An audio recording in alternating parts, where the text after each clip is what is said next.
Tinsley Softball Regionals presented by Capital One. Los Angeles about to get set for 3 games today, and our first one puts our 2 winners head-to-head to open up this Saturday.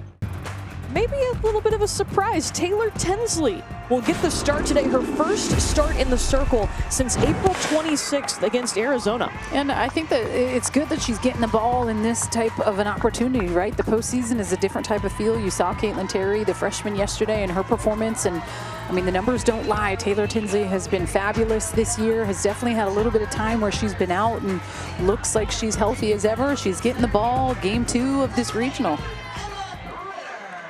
And how does Taylor Tinsley compare to Caitlin Terry when it comes to what she has in her arsenal? Well, I mean, she's coming from the right side, which definitely is quite different than someone like Caitlin Terry. Has that changeup. That's something I really noticed last weekend in that Pac-12 tournament, how much she was able to bring that out. And I think the goal coming in, especially when you haven't had as consistent innings that you're used to, it's being able to come in and attack that strike zone early. And right off the bat, Emma Ritter is ready to go for Virginia Tech. Takes the first pitch that Tinsley gives her and sends it out to center. Let's take a look at the starting lineups for the Virginia Tech Hokies, brought to you by Capital One. And Emma Ritter, she is their best hitter when it comes to average. 432 on the season, hitting over 400 in her last 5 games. And then she's got Addie Green stepping up behind her, a 421 average. 3 for 4 yesterday against San Diego State.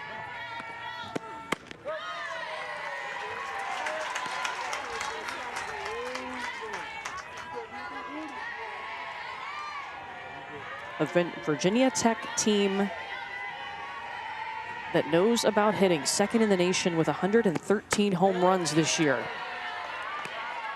Well, and even just going back to Emma Ritter's at bat, when you look at someone like Taylor Tinsley, I mean, 67% of the time she's throwing first pitch strikes, but that's at times uncharacteristic for someone like Emma Ritter to swing first pitch. She's almost close to 50% taking.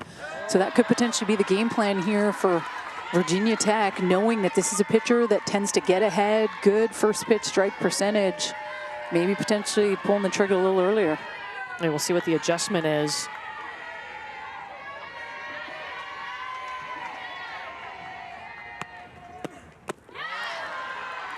Addie Green thought about it. They'll say she did not go. Brian Crochet is behind home plate today. We do have an umpire at every base, so a 4-person umpiring crew for the postseason. Plus, we have replay review in Pittsburgh.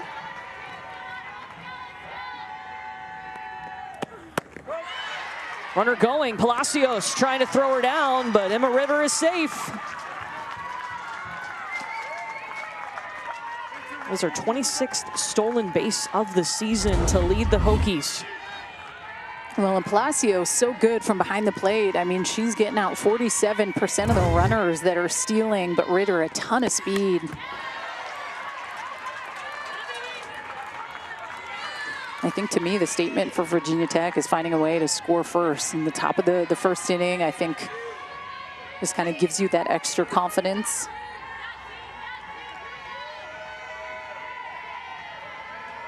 Full count to Addie Green.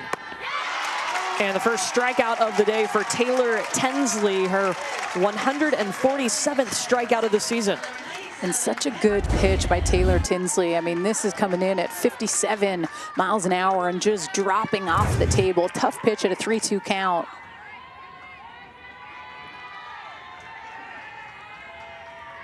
One down for Cameron Fagan, the second baseman, and that one just rolls off her bat, dies in the dirt, and Tessa Malaulu misses the grab, trying to make the play, but it's going to be runners on the corners.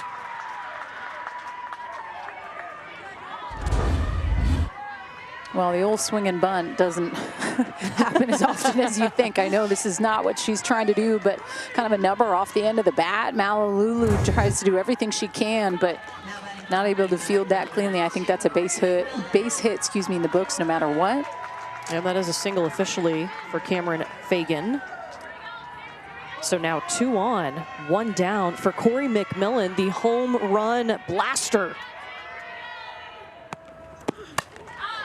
20 home runs on the season. That's a Virginia Tech single season record, and 61 RBI. She has had a hit in 12 of their last 13 games.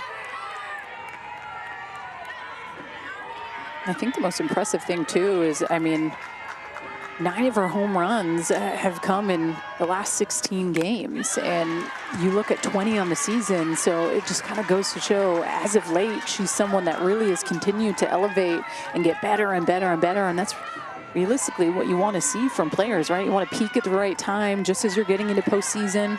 It's when you want to feel like you're at your best. Hard to do that too in conference play. So usually hard. your numbers go down. Yeah. 0-2 against Tinsley.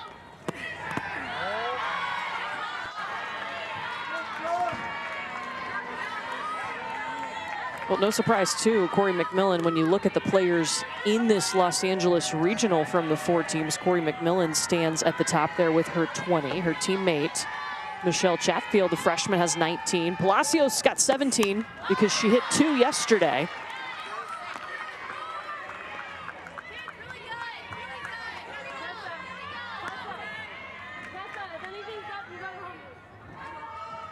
Virginia Tech trying to come out and make a statement against the number 6 seed in this tournament. 2 on, 1 down for Corey McMillan.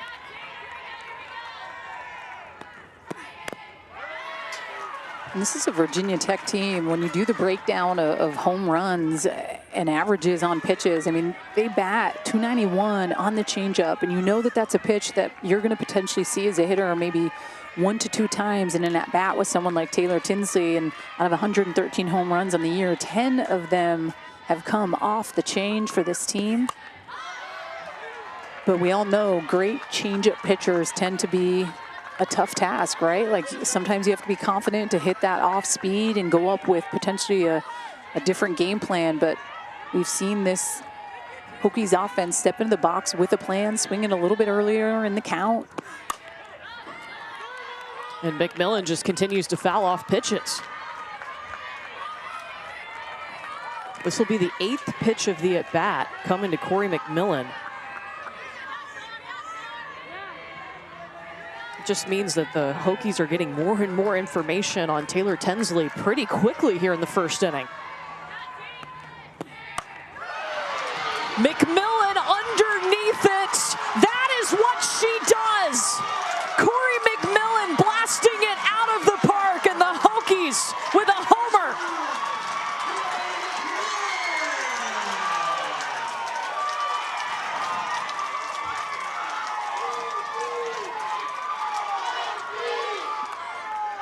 I mean, statement made in the top of the first.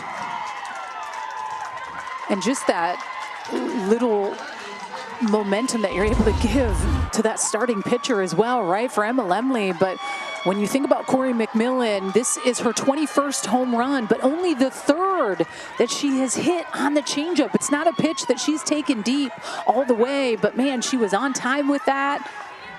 And I think it's the importance of seeing a lot of pitches. Making the pitcher work is what instills confidence in you throughout your at-bats, and that is what we've seen so far. Only 1 down, but 17 pitches thrown for Taylor Tinsley.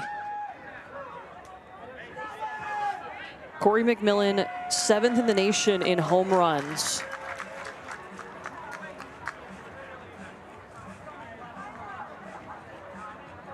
And Kelly Inouye Perez did come out and had initiated her The replay review. And I don't know if a runner left early, that would be the only thing, because that was a surefire ball in my books. So we do not have a microphone on our umpiring crew here to the PA. So we'll see what hand signals we get from them on the field. Again, Brian Crochet is behind the home plate today. And we've seen this as the season has progressed at times, where a home run will be hit, but the coaches will go and initiate that challenge on if that runner potentially left early from the base. They are not allowed to leave unless the ball has left the pitcher's hand.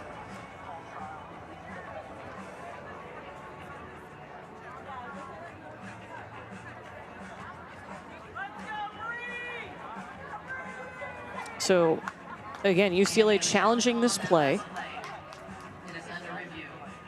We don't have a way to figure out what they're looking at. We'll be able to tell you in just a second. Yeah, and the only thing, honestly, Court, that I think it could be is if that runner left early.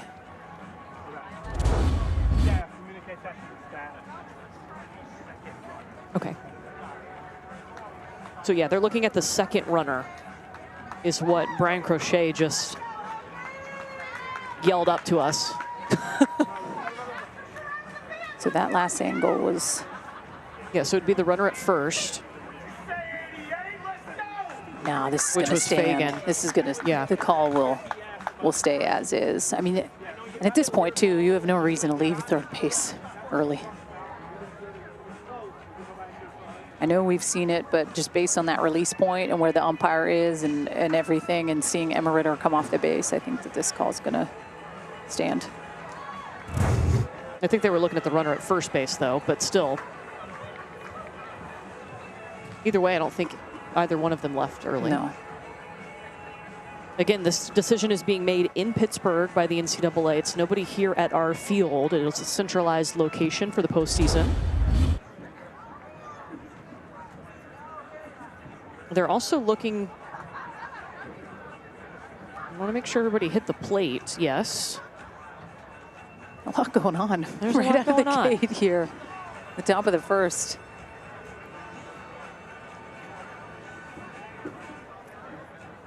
You see the tip of the foot, and it kind of crosses as she goes. That, to me, is touching home.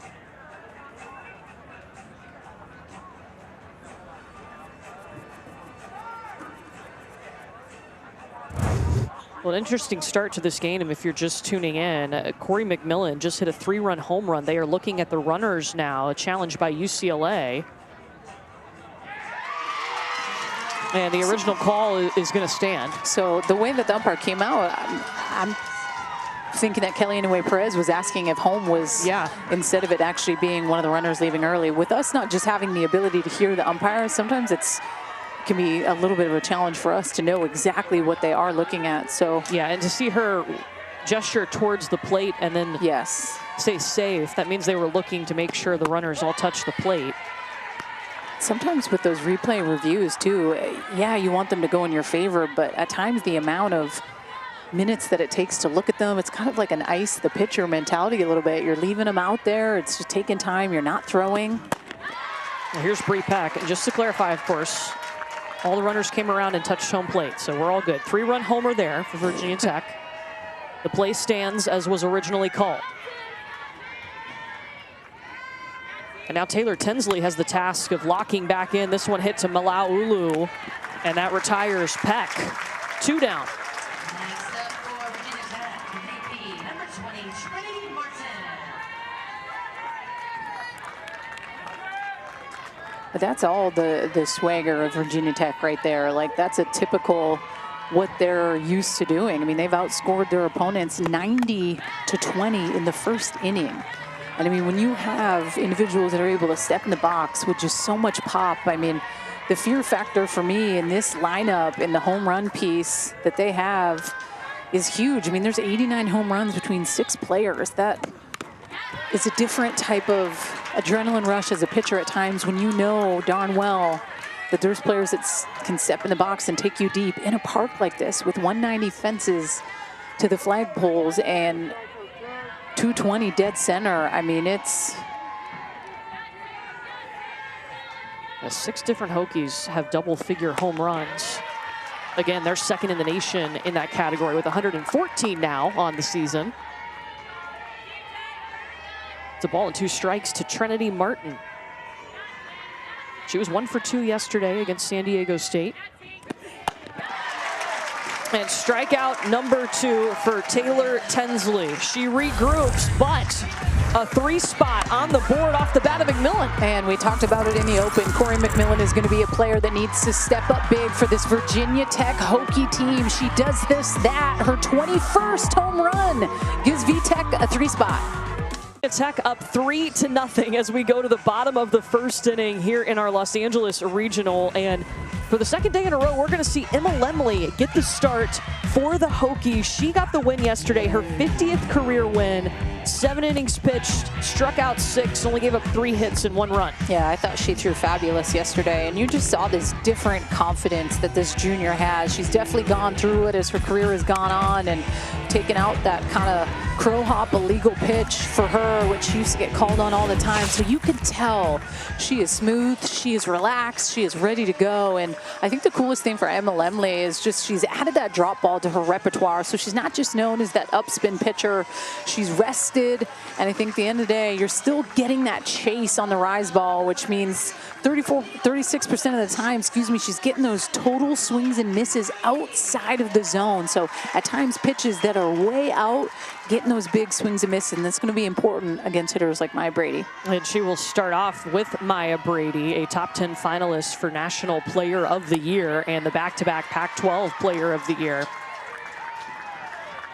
Capital One starting lineups for UCLA. Look at these 3 at the top. They were 7 for 10 against Grand Canyon last night. That's scary. Maya Brady had a couple of doubles. Talking to about Emma Lemley adding the drop ball, Stacey Newman-Denise spoke about that in the post-game press conference, the head coach of San Diego State. She said, I thought we were expecting her a little bit more up in the zone, and she was heavy down in the zone, and that threw off their hitters yesterday. And when you go in with a plan, it can make it pretty challenging, of course, when you're expecting something up in the zone. And I think at times that's why you were seeing so many swings and misses on pitches that were almost looking like they were going to bounce before they hit home plate. Because to these hitters, when you're trying to look for something potentially up in the zone and seeing it down, when you see something down, you're getting those big swings and misses because it looks sweet. It looks like a pitch that you can do something with. Maya Brady trying to do something with this pitch, but Addie Green will not let her. The catch made in foul territory for out number 1. And I also think with Emma Lemley getting some serious help from the bullpen has taken that pressure off of needing to be that one-gun show. Like, let's be honest, this is a different time now. You need multiple pitchers in order to be successful. Good run down by Addie Green. But you need help in order to feel like you're somewhat fresh going into the postseason. Another moonshot for Jadalyn Alchin at the warning track. Emma Ritter there leaning against the wall.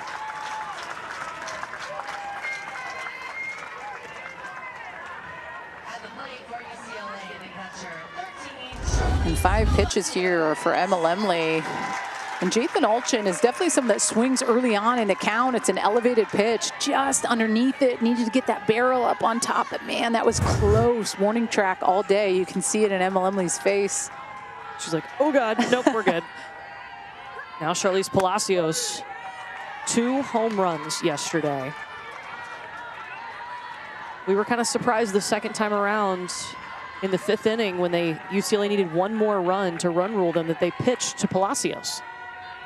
Especially with an open base and good amount of runners on base. She's the type of hitter right now where she's seen it well, and you know that based on the streak and the numbers and the home run pop. So this is a perfect opportunity here, Courtney, for Emma Lemley to go right at her. She cannot hit a 3-run home run right now, and if she does take you deep, hey, it's a 1-run shot, it's fine, but importance to go and attack and be smart, especially with 2 strikes.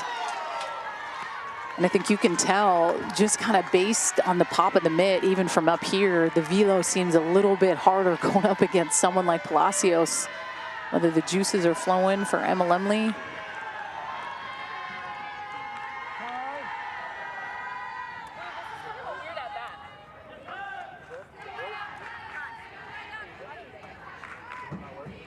Time was called at the plate.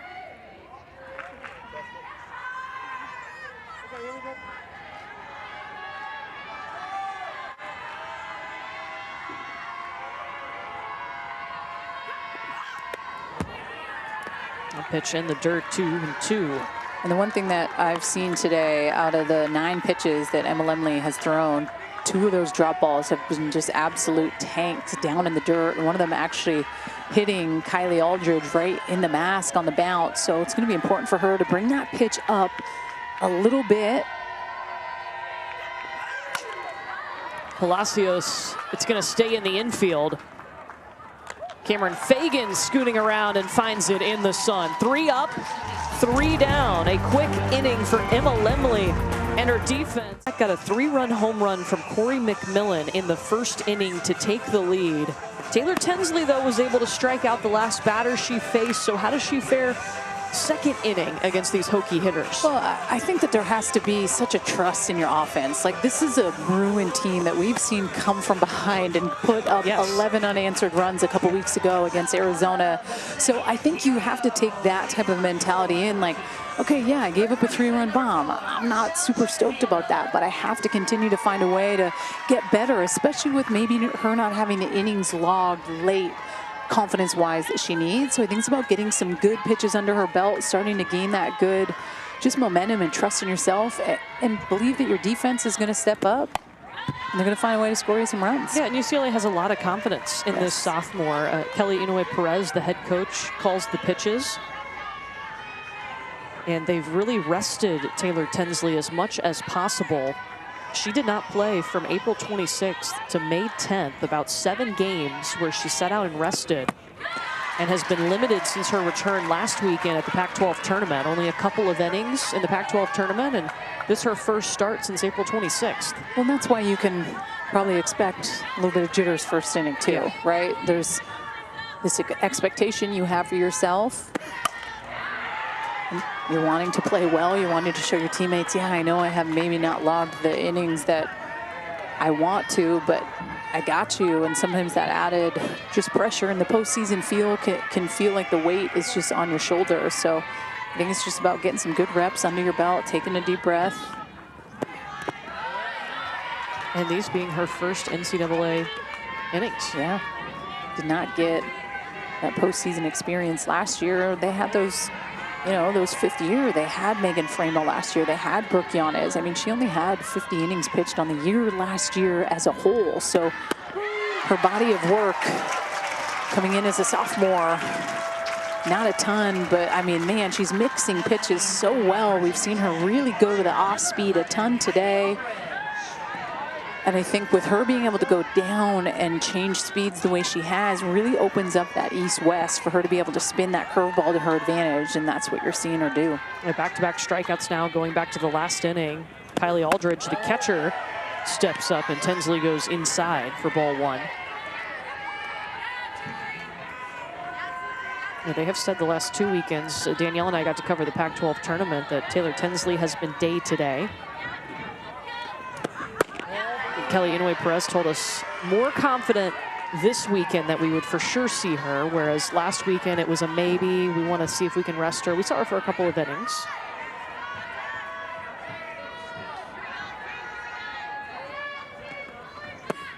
And I think the question at times would be like, how long is too long to sit out? Like, if you're out long enough to be able to come in and be that sharp, can be difficult. But I also think you have to go in with the mentality of, man, we need 2 arms. Can't go very far with 1 arm. And KT's been carrying the load a ton for this UCLA pitching staff, no doubt about it. But her being only a freshman too, like, you cannot expect her to throw every single game to try to get to Oklahoma City. It doesn't work that way. Does she have the mentality to do it? I was going to say, I think she would like to. She would like to, but I just think with how this game has changed, and it's such an offensive game now, man, you need help.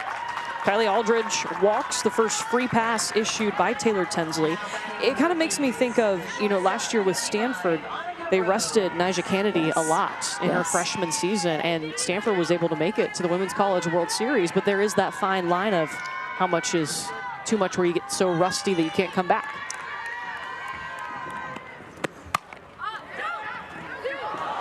Between the legs of Seneca Curro is going to allow Annika Rose to reach.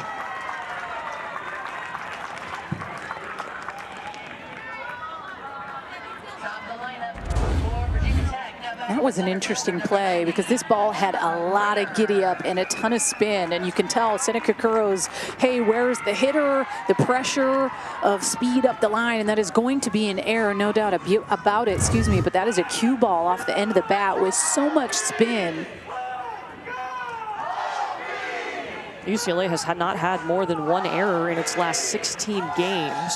Kelly Inouye-Perez coming out to the circle, and we see Caitlin Terry also coming out to the circle. So a pitching change here for the Bruins as they get set to face the top of the Hokies order for the second time today. Now in the circle, number 55, Caitlin Terry. Short leash.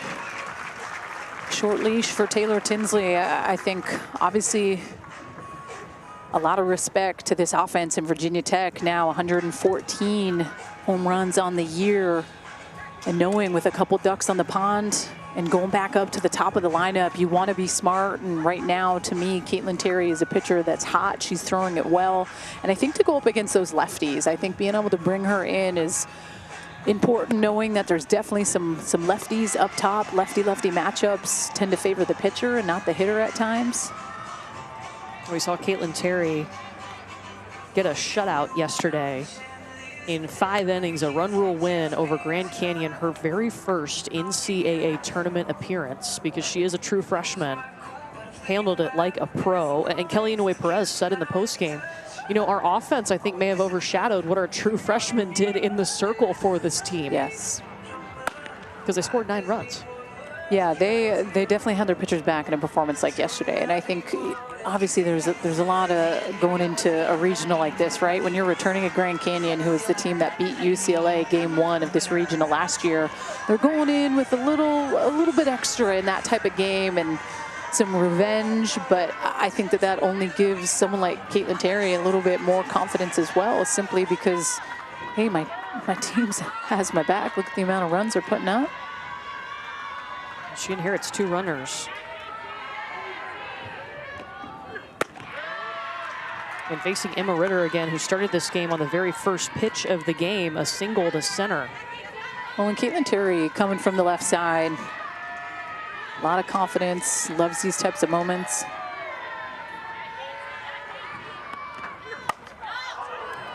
Emma Ritter towards left. Ooh, oh, man. Super deep, but foul. Hello.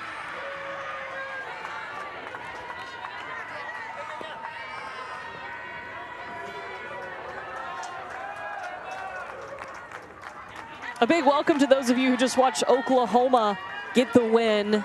Welcome to Westwood. Courtney Lyle, Danielle Laurie with you. Yes, this is our score in the top of the second inning. Virginia Tech is up 3-0 on the host UCLA Bruins. A 3-run home run by Corey McMillan in the first inning is the difference, and Emma Ritter up to bat. Megan Grant on the move. 1 runner will advance to third, and so it's runners on the corners now. Let's take you back to that first inning, and the very first pitch of this game, Emma Ritter stepped up against Taylor Tinsley, who got the start today, and hit it out to center, and that just kind of set the tone for the Hokies offense. Yeah, and it looks to me like a little bit of a different game plan here for Virginia Tech, swinging early in the count. I think also knowing that Taylor Tinsley doesn't have a whole lot of innings over the last couple weeks. So to me, that mentality would be, let's go swing early, knowing 68% of the time she's getting ahead of us, and start to put her on her heels. And that is exactly what they've done. They did not hit a home run yesterday, and that's only happened in 5 games throughout this whole season. And we knew the importance for this team today. They're going to have to find a way to hit the long ball, and that's what you saw. Addie Green goes right back at Caitlin Terry. 1 run across and make it 4-0 Virginia Tech. Winner of this game goes straight to our regional final tomorrow. The loser will play again later today. Number 97, second baseman Cameron Fagan.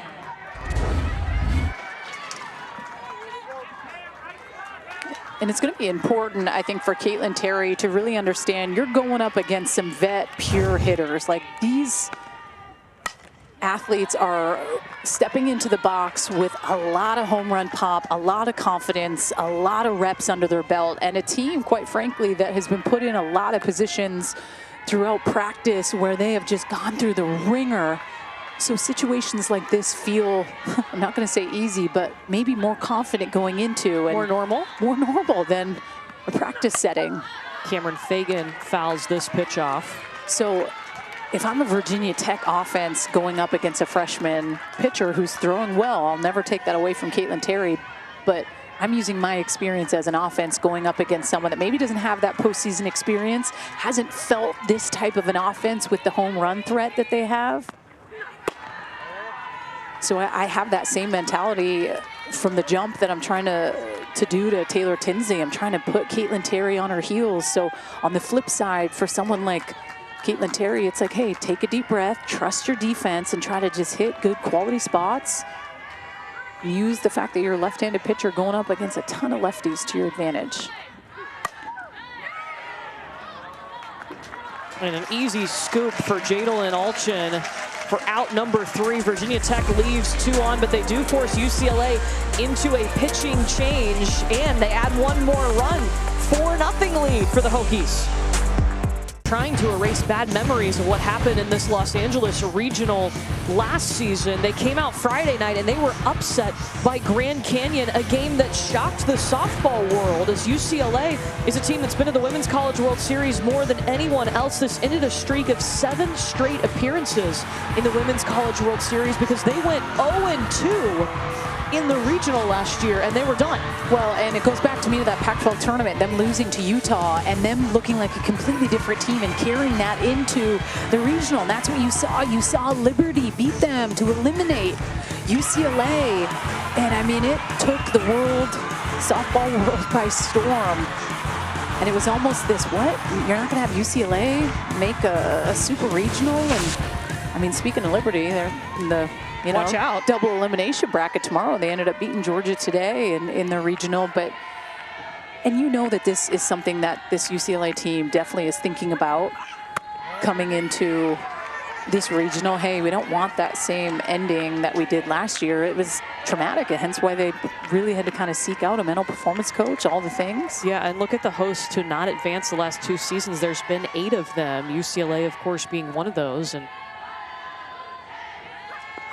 you know, the start of the year, this UCLA team, as you see Megan Grant leading off the second, came out and started 3-4.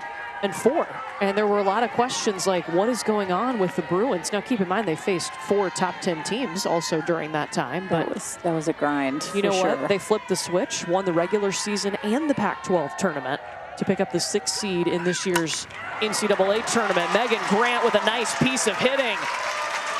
That is the first hit today for the Bruins, and her first hit in the tournament.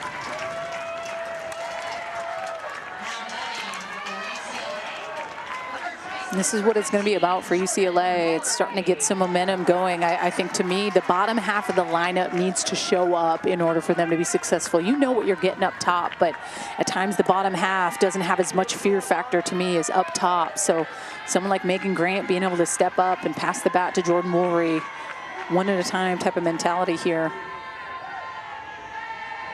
Facing Emma Lemley in the circle, getting the start for the 2nd straight day. And it's a first pitch strike delivered by Lemley. She was great yesterday. Her 50th career win. Took down San Diego State. Only gave up 3 hits and 1 unearned run.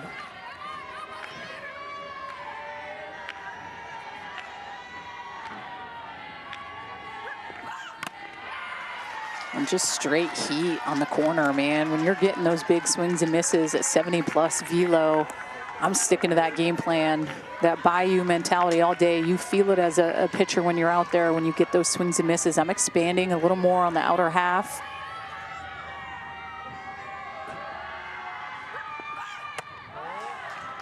And the one thing I can say about UCLA is they're a team that has the patience to be able to sit on the rise ball, meaning, hey, I don't need to swing at that pitch out of my shoes. I'm a good, calm enough hitter to adjust, to pick up the spin. So for me, Emma Lemley's going to have to go east and west, maybe a little bit more than normal.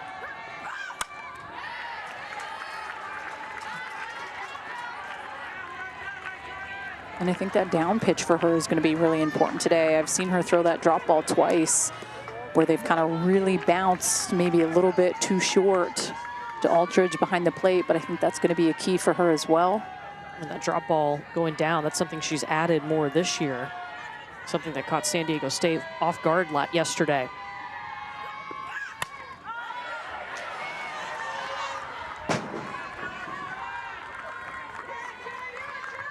And I think being comfortable going to that changeup, like that's not the money pitch for Emma Lemley. That's not something that She can throw at a 3-2 count all day, every day at those counts. But I think when you throw 70, and you're going up against a tough UCLA offense, being able to change speeds is going to be important. Woolery just past a diving Addie Green. It rolls and bounces off the wall. Megan Grant is being sent home. Tag applied at the plate by Kylie Aldridge.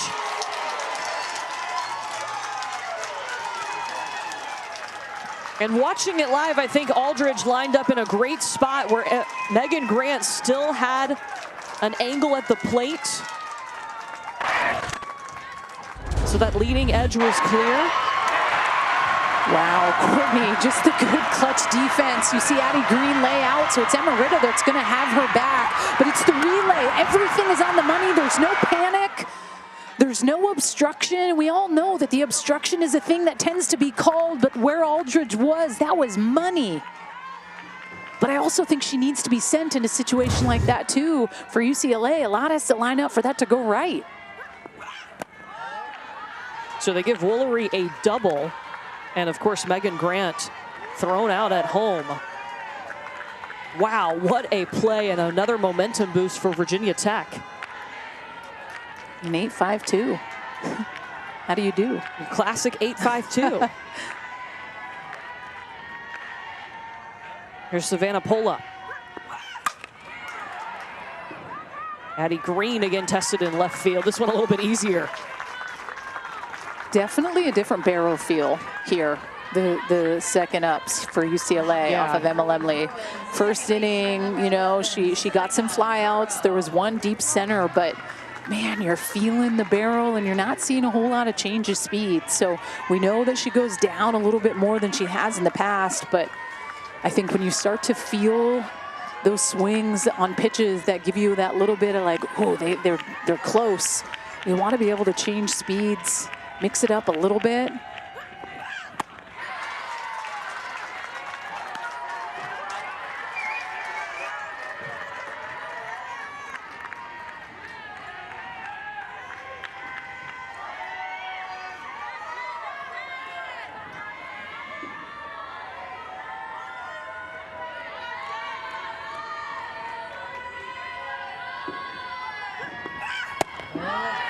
And there's that drop ball.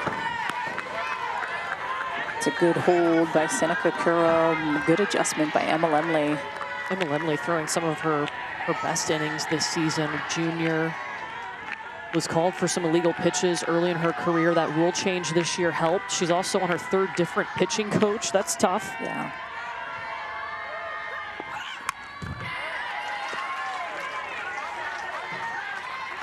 But she said, we surprised her last night telling her it was her 50th career win. Yeah. She said, I didn't know until you guys told me. But it gave credit to everybody that's believed in her Virginia Tech career and everything that she has been through to getting to this point.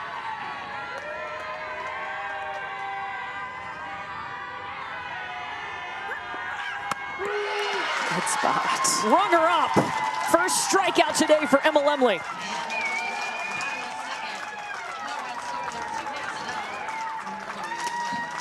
Well, we are going to see Corey McMillan up right out of the gate, and she hit her 21st bomb, set the single record for homers, 20 on the year, 21 three-run shot. She'll lead it off here for Virginia Tech. I don't mean to brag, but the weather here in LA sure is nice. Yeah. I'll knock on wood, but yeah, knock on wood. No complaints here either. Courtney Lyle and Danielle Laurie with you from Los Angeles. Game 1 of 3 today. And Corey McMillan leading off for Virginia Tech here in the third. She had a 3-run home run in the first inning to put the Hokies up early on the host team, the number 6 seed in this tournament, the UCLA Bruins. The winner of this game is moving straight to our regional final on Sunday. Now, this is the first time that she's seen Caitlin Terry because it was Taylor Tinsley who got the start. She was pulled in the second inning in favor of Caitlin Terry. Terry got a shutout win in 5 innings last night against Grand Canyon. And Corey McMillan, an interesting story, started her career at Radford, just not far down the road from Blacksburg, from Virginia Tech's campus. You know, you never know, how are you going to translate when you go D1, when you step up to one of those major programs? And I think sometimes you have that slight hint of doubt going in because, number one, you have to get to know everyone pretty quickly. And I think that's an important thing. I'm like, okay, am I going to fit in? What's it going to be like? And you start to maybe question your abilities a little bit because you're getting tested right out of the gate, especially with how this team rolls with practice and how structured. And that's something that Coach Pete DeMoore said she just absolutely loved. Like the structure with practice and the attention to detail is something that really helped better her a lot and rather quickly. So that's something that this Virginia Tech team does. Their practices are tough. Yeah, there's Pete DeMoore. It's okay. Foul ball. Eddie Cooper at first base. He's okay. Well, it just goes to show how hot it's coming off the bat because there's not a whole lot of reaction time for Coop, our umpire, and it kind of hits off the base. Though. Yeah, he tried his best. The leap was nice. He tried his best. And after listening to the post-game press conferences yesterday, one thing Charlize, excuse me, your sister Sachelle, had mentioned was just how crisp Caitlin Terry's curveballs were and how she was able to spin and spot that pitch. I think to me that's going to be the key going up against those left-handed hitters, being money with that curve. Strikeout for Caitlin Terry. But looking at these Virginia Tech hitters, they talk about practice, and they say practice is way harder than games because they do these sensory deprivation techniques. They'll wear these glasses which blink. They blind them and then give them sight again. They also will wear earmuffs. They'll also put Vicks Vapor Rub under their nose so it takes away their sense of smell, like just getting rid of different senses. And then they work with different balls. You have to let the gray ball go by. You got to swing at the white ball. And we were talking to Emma Ritter, and she said, look, I could take 30 pitches and hit. If I hit one of them, I'm thrilled. Well, and that's what Pete DeMoore said. He said, I know a lot of times coaches will try to make that high success rate of practice. Like you want these athletes to feel good, but sometimes we do the opposite of that because we want them to be able to show up in games. We want to make it hard. Bree Peck towards center. Janelle Maonio scooped it. And they certainly do make it hard. And this was a team, too, that I was tuned in watching them play Syracuse. And that was a series that they ended up losing, dropping 2 of 3 in that series. And we talked to Coach Pete DeMoore about that. And he said, hey, we had the 2 midweek games. Then we hopped on a plane. We went to Syracuse. And so it was right before ACC tournament. The team just seemed a little tired. So we were able to get some good practices under our belt. And I think our team is at our best when we get those reps and we get that healthy practice in. And it also kind of gives these athletes a little bit of a rest because the midweek games are a challenge and they're exhausting. It's an all-day gig. And yeah, we need to do it to obviously up your schedule and RPI, the list goes on, but I think a healthy break's good too. Here's Trinity Martin. Strike 2 coming in. That's something that Pete DeMoore mentioned yesterday after their win is that if Virginia Tech went 1 and done in the ACC tournament, they did not win a game, but that gave them more time to go back home, to practice, to rest up and get ready for the NCAA tournament, and he felt like that really helped them yesterday. Strikeout number 2 today for Caitlin Terry.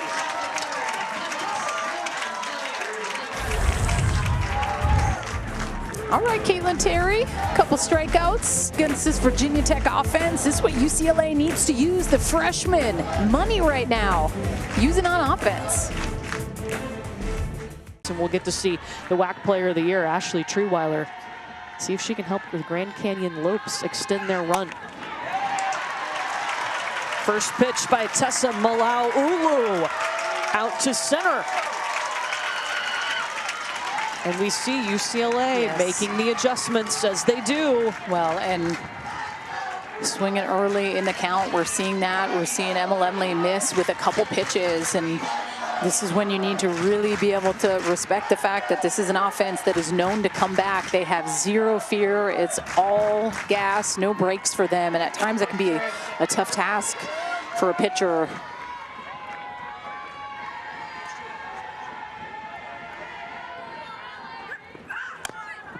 Janelle Maonio trying to square up and bunt. Again, a UCLA team who is trying to keep a run alive this year in the tournament after going 0-2 last year in regionals. And not just on the field work that they've learned from that, but off the field work, mental training work that they've really bought into this year.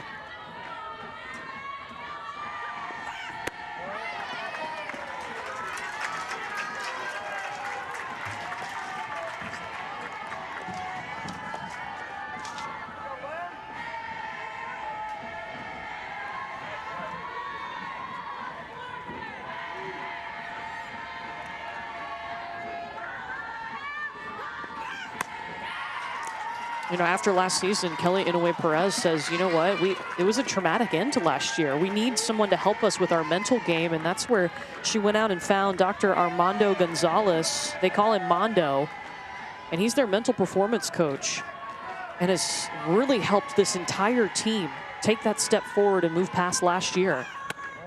And one of the things they talk about is every at-bat, they were caught up in the failures of, okay, I went out there and I saw 6 or 7 pitches, but I didn't get a hit, I didn't get on. You see Mondo there.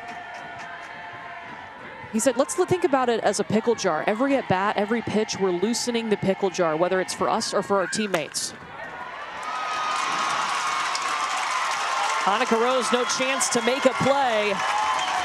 And the pickle jar getting looser and looser for UCLA as they see more pitches from Emma Lemley. Well, and this is what you're talking about from the bottom half of the lineup. Janelle Maonio has been so hot, 8 of her last 16, but more importantly, I said the bottom half needs to be able to show up big for this UCLA team. And talk about setting the table. You see Tessa Malaulu with the base hit, and then Janelle Maonio, and now you pass that bat to Amaya Brady and what she's been able to do up top. This is when you start to feel the danger zone a little bit if you're Virginia Tech. And they call everybody in the infield. No coach out there, just the players huddling up here. The top of the order for the second time. Yeah, you get Maya Brady, who was 3 for 4 last night, 2 doubles, 2 RBI. Her last 10 games, she's hitting .531. And now she's got 2 runners on with no outs. Feels like that would be appetizing for Maya.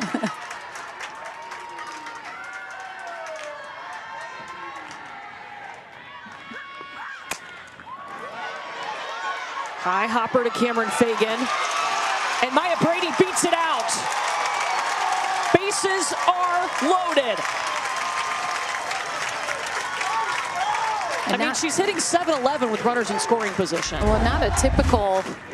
It just went up to .717. Brady, yeah, hit by any means. You see Cameron Fagan is pushed towards the base a little bit, but waits on the hop, and it had such high range up in the air.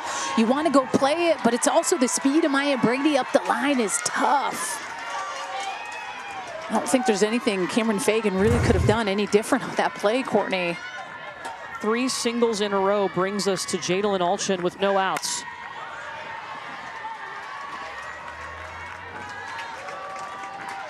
And you see the mentality set in. They're not caught up in the failures of, oh, I didn't get on, or I saw a few pitches, but nothing happened. They're learning from it, and that is what made UCLA so dangerous towards the end of the season.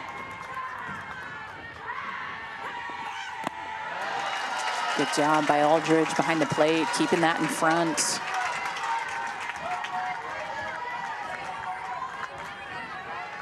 See the defense pinched in, knowing bases loaded, a lot of speed up the line from Jadalyn Alchin.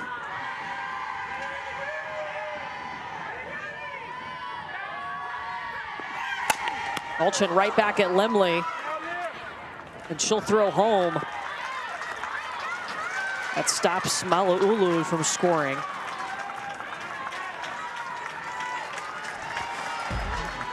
But oh goodness gracious, what do you do here? Charlize Palacios steps up with the bases loaded.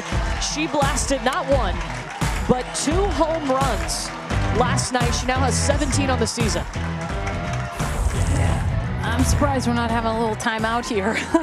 Okay, coach is coming out to, I think, the importance of this situation. I can't. What do you do? I can't sit here and say that you walk her, but You fully got to trust hitting your spots. And to me, something that stands out about Charlize Palacios is just her opposite field power. We've seen her go to right field with home runs a ton here.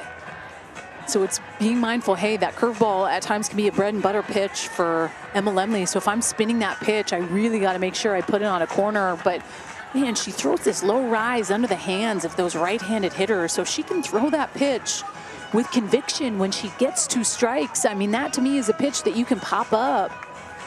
But this is probably the moment of the game for me right now with just what Charlize has been able to do, and bases loaded. And think about what she has been able to do. She has had a home run in 6 of their last 12 games that tied or gave UCLA the lead. Taking a breath.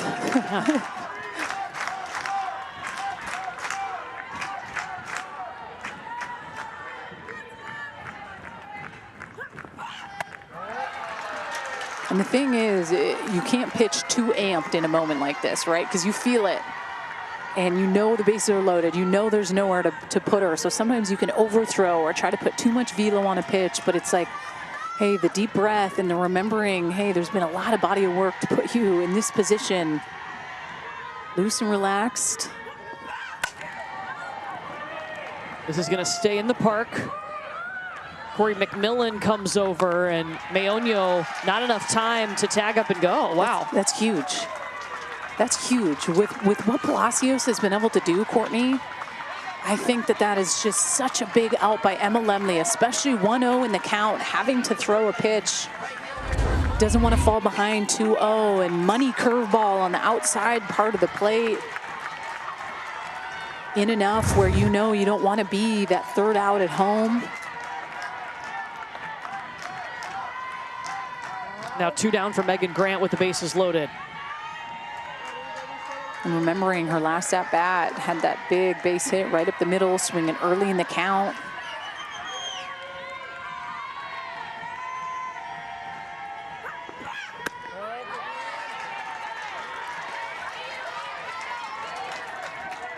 And Megan Grant got on to start the 2nd inning with a single, but would be thrown out at the plate.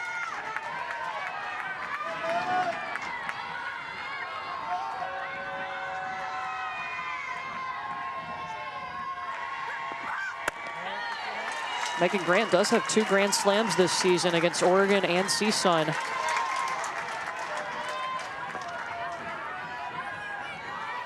She's 4 for 6 with the bases loaded.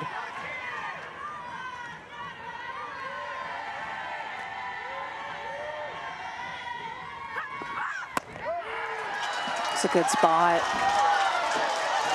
Fans don't like it, but I'll sit up here and say I do. I feel like pitchers got to be able to get that part of the plate. I like the spot. I like the corner, especially with it being a 2-0 count.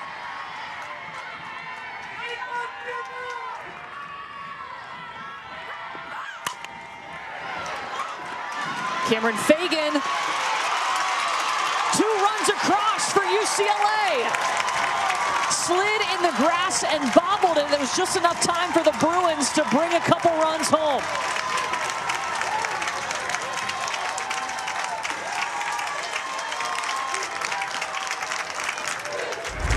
And that's a great job by Megan Grant. Hits it hard to the left side. Cameron Fagan does everything she can, has to leg it out, lays out for this, but just not able to glove it up. I think the important piece here is Chatfield knowing next play. I think if you're thinking next play right out of the gate, you potentially can get a Maya Brady at home. Jordan Woolery way high up in the air, but McMillan grabs it and 2 left on, but UCLA has cut this to just a 2-run lead for Virginia Tech. We'll talk to the Bruins head coach, Kelly Inouye Perez, when we come back to Westwood. That they have worked on, and that's been something that has really helped them, especially late in the season. They find ways to come back if they do get down. Well, I'm going to talk Virginia Tech here. They got to put some runs up on the board. I mean, they scored in the 1st inning, and they have not scored since, it feels like. I mean, they scored in the 2nd. They did, but to me, it's a statement. When a team's able to come back like that, like, I want to find a way to pour it on. Since Caitlin Terry has come into this ball game, it's almost like Virginia Tech seems like they're on their heels a little bit as an offense. And in a collision, Malaulu and Palacios trying to go after that ball in the net. Malaulu helping Palacios out. I thought the mitt came down and kind of hit Malaulu in the face.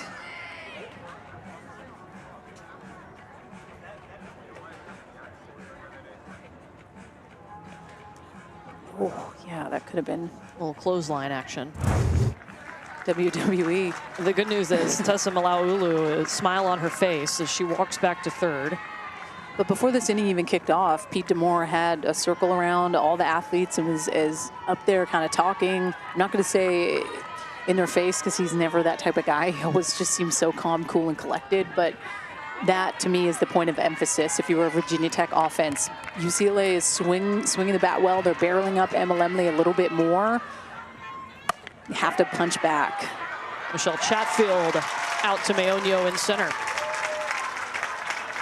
Because the more your bats continue to go quiet, the more confidence you give a UCLA team, not only in the circle with Caitlin Terry, but offensively. Hey, it's still a 2-run ball game, so could not be more important here for Virginia Tech. Try to get the ball rolling a little bit. Bottom half of the lineup, second time through, making those adjustments.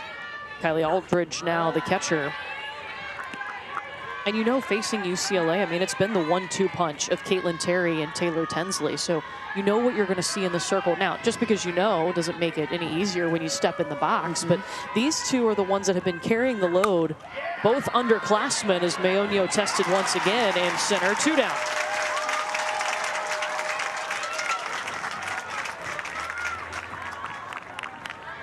Next up for Virginia Tech, the shortstop. And the numbers don't lie. These freshmen, sophomore and a freshman, Caitlin Terry has been so great for this team, and they've each had each other's backs in moments when maybe the other one wasn't really healthy and ready to go. I mean, Caitlin Terry had to take November, December, January off, and Taylor Tinsley had to start the season logging a whole ton of innings that, let's be honest, she didn't really get last year with Megan Framo and Brooke Yanez. And there was a time after that Stanford series where Taylor Tinsley was down a little bit, and you saw KT really pick up the slack in the sense where it's just been a one-arm show a little bit. So I like that Taylor Tinsley got the ball today. But the question mark for me will be, is she going to be able to continue to get better? Was that a lot of time off, too much time off? It's tough to ride one arm in the postseason. Annika Rose towards Megan Grant. 3 up, 3 down. And if you're UCLA, that's what you wanted from your defense. We will talk to Virginia Tech head coach Pete Demore when we come back to Westwood. The adjustments you want to see since the lefty Caitlin Terry has come in for your offense against her. Oh yeah, sorry, brain fart.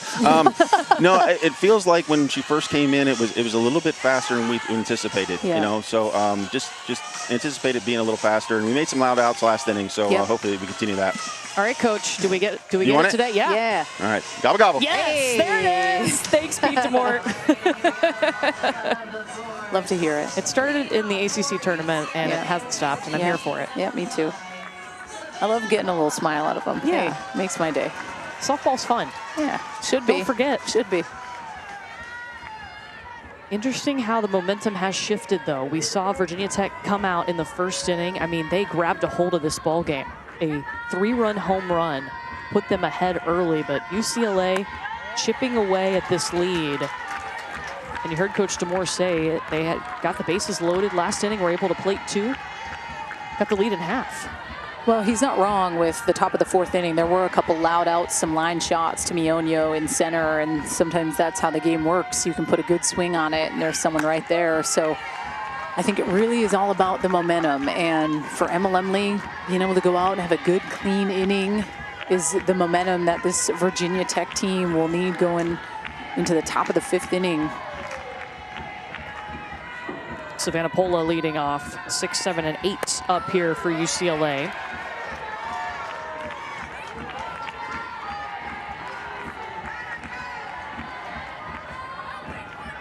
Winner goes straight to the regional final. The loser will play later today in an elimination game.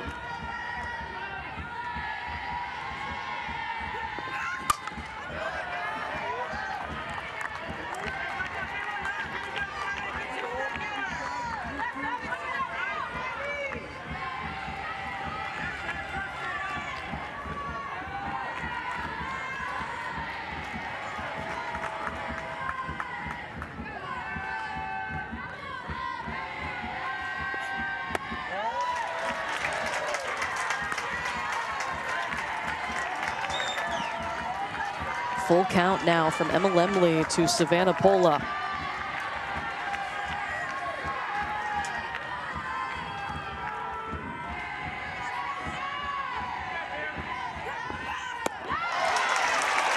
And a leadoff walk. Well, don't miss a minute of the action from the NCAA softball regionals. We'll take you to the best live action on the 7 Innings Live show on the ESPN app. You can see every game, every big moment on the road to the Women's College World Series only on our ESPN networks.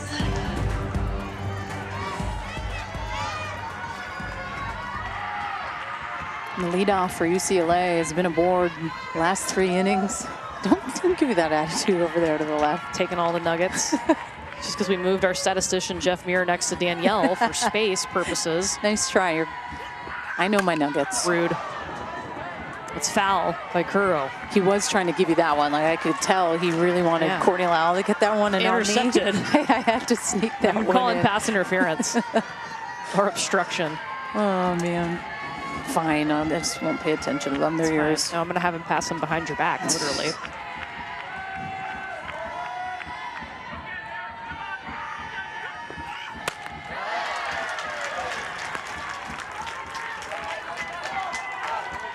And with Emma Lemley, we've seen her have success against those right-handed hitters when she can snap that curveball away with conviction, when she's able to really spin it with good velocity, maybe a little bit of upspin on it. The last 2 hitters here falling behind a little bit. A quick change of speed. That one coming in at 59 miles an hour. And that pitch is something that sets up another pitch, right? We've seen her climb the ladder a little bit, but she could potentially go upstairs at a 1-2 count, knowing last pitch she just threw the off speed. But it's about eliminating those waste pitches, right? Like, to me, that's a pitch, whether or not you thought the runner was going, but that's a pitch that a hitter's not going to do anything with, and I call it a waste pitch. So it's about being able to zone in and throw a competitive 1-2 pitch that's going to get the hitter's body to move a little bit.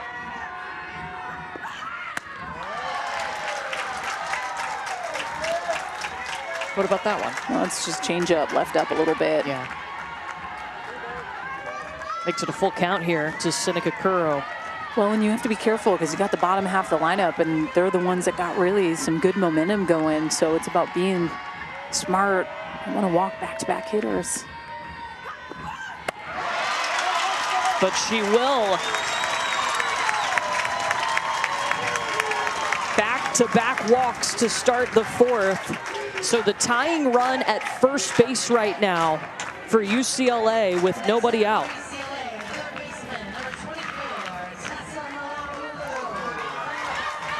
Well, and you know the importance of advancing those runners and putting them in scoring position. If I'm on the corners, Chatfield or Bree Peck, thinking potentially maybe she can drop that bunt with none out here. Tessa Malaulu, the 3rd baseman. And that one gets away from Aldridge. Both runners into scoring position on the wild pitch.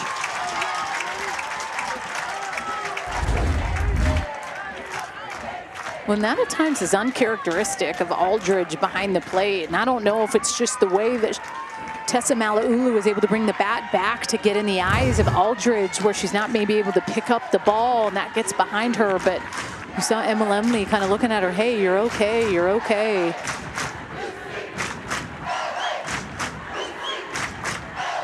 So now a visit to the circle. Josh Johnson, the pitching coach for Virginia Tech in his first season with the program. Back-to-back walks to start this inning, and now 2 runners in scoring position on the wild pitch. take a look at our bracket brought to you by Capital One. Remember, winner of this game is going to our regional final. The loser will play either Grand Canyon or San Diego State later tonight in an elimination game.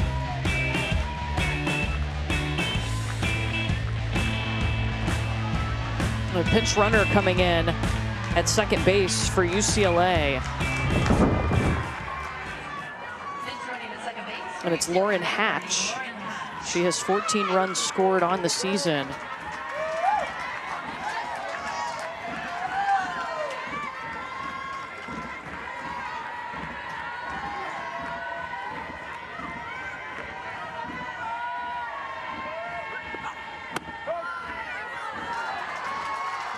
And Lemley comes back with a strike. Well, and you've seen her change speeds quite a bit here in the bottom of the fourth inning, knowing, hey, they've started to kind of barrel up a couple balls. So taking probably 7 to 8 miles an hour off those pitches.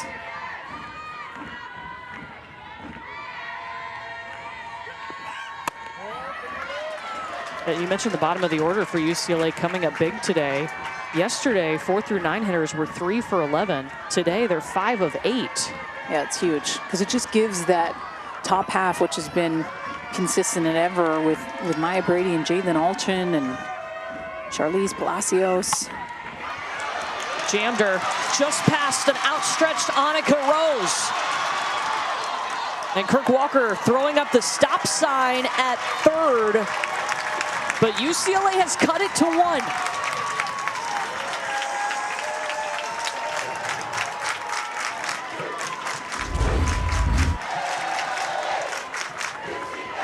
Well, and the defense is pinched in, and Mala'ulu gets completely jammed. This is a good spot. If Annika Rose is in the right spot defensively, for sure, she's going to get this. But you have to play the fact that defense is in. There's nothing you can do about that. And finds a way to drop in a little jam job. At times, it's part of the game. But you can feel the heat rising here for UCLA, a team that knows how to come from behind, and I'm wondering when we're going to potentially get that pitching change.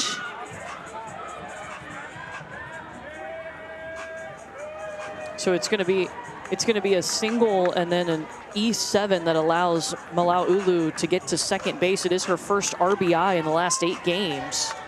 And I think we're going to have a pitching change for Virginia Tech here.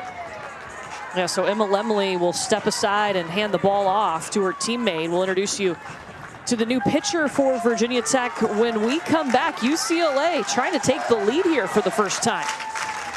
So Emma Lemley made it through 3+ innings, 7 hits. Did walk the first 2 batters that she faced here in the 4th inning.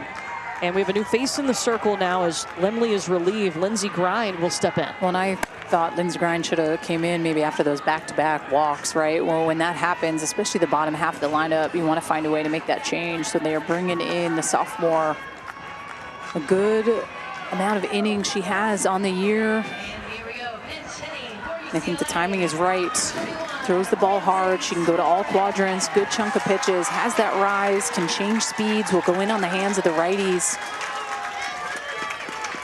Going up against pinch hitter right out of the gate. Yeah, Ramsey Suarez will come out. She leads the team with 8 pinch hits this season. She's 8 for 19, but 4 for her last 4 pinch hit ABs at home. She's got Hatch on third and Mala'ulu on second.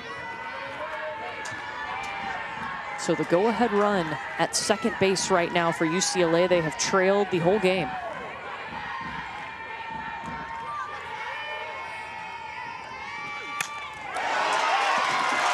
Suarez past a diving Fagan. UCLA has tied it. Man, she knows her role. What a pinch hitter.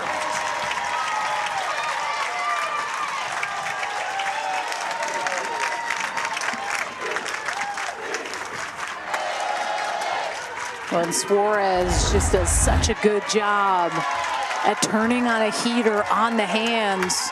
Grind throws hard, but man, she is strong. She hits this right back up the middle. Another run for UCLA. We got a tie ball game. Meonio will re-enter to run for Suarez at first. And keep in mind, UCLA has 4 wins this season when trailing by 4 or more runs, and that is what happened today. They were down by 4-0. And now you send up Maya Brady with runners on the corners and no outs. Top 10 finalist for National Player of the Year. She has been the Pac-12 Player of the Year the last 2 seasons. She's hitting over 700 with runners in scoring position. 718 to be exact.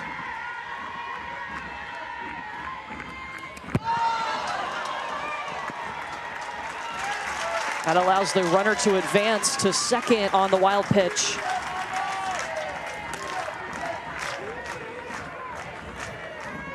Maya Brady, a player, I mean, her resume is long, but maybe one of the most important things she's done this year is be that vocal leader. Stepped into that role, along with everything she's done on the stat sheet.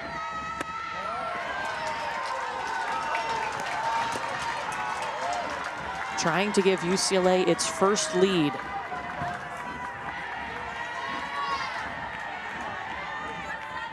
And at times being a leader when you're down can be the hardest part about being a leader. And it's what she said in the press conference yesterday. She said it at times has been a grind this year, losing some games maybe we shouldn't have, didn't have the start we wanted.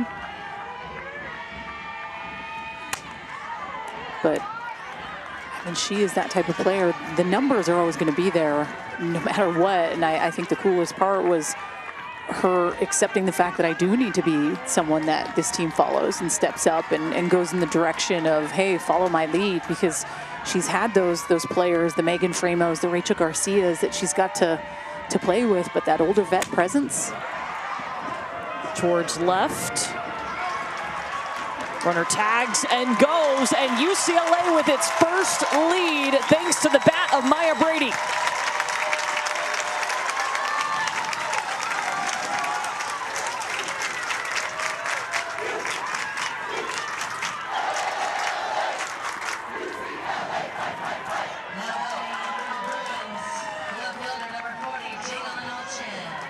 It's the quick adjustments that make UCLA terrifying.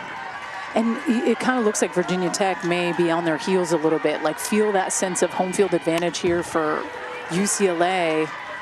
And I think the one thing that they have to remember is they have a fear factor in their lineup. They're putting the adjustments there. For the pitchers right now, it's about not feeling OU's presence, or not OU, excuse me, UCLA's presence that they are giving. They're giving that vibe, and it kind of looks like the pitchers are scared a little bit, and not in a bad way, but that bulldog mentality and knowing like, hey, I'm really, really good too. Like I can execute good pitches, and you just kind of see this presence with UCLA right now where they're continuing to pour it on, and Virginia Tech not being able to stop them.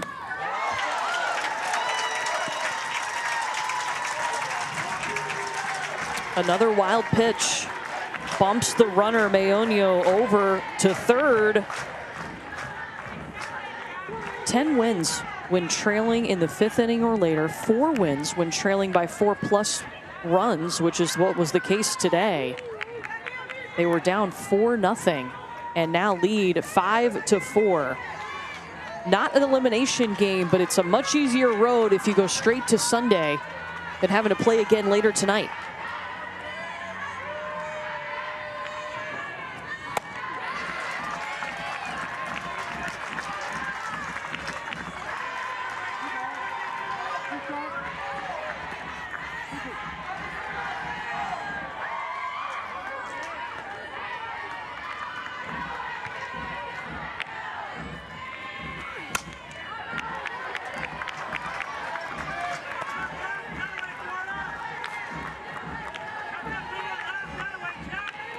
Two-two to Jadalyn Alchin. Transfer from Washington. She's reached on a fielder's choice today in the 3rd inning. Trying to help out Janelle Meonio at third base and add some more runs to this newly acquired lead for UCLA. Strikeout instead by Lindsey Grine.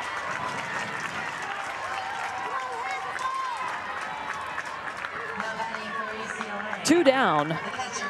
But you've got Charlize Palacios up with a runner on third. And it's just being smart, knowing that you do have that open base. You want to try to get ahead of a hitter like this. If you tend to fall behind early in the count, it's knowing there's no one occupying first base.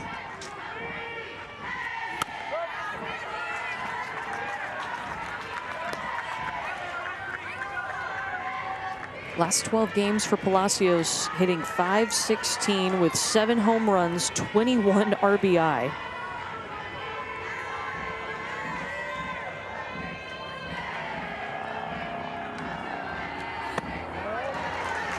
And the one thing for Lindsey Grine is that drop ball at times can just be a little bit too down in dirt, and that's a pitch she can get up maybe a little bit. It can be a competitive pitch that'll maybe get one of those swings and misses, but we've seen a couple wild pitches with that drop ball from her.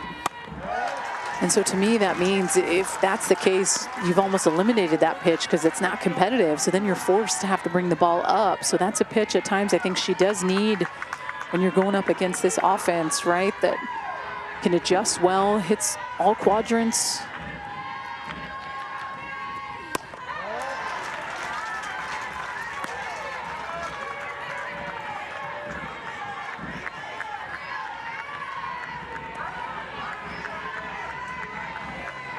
Three balls and a strike to Palacios.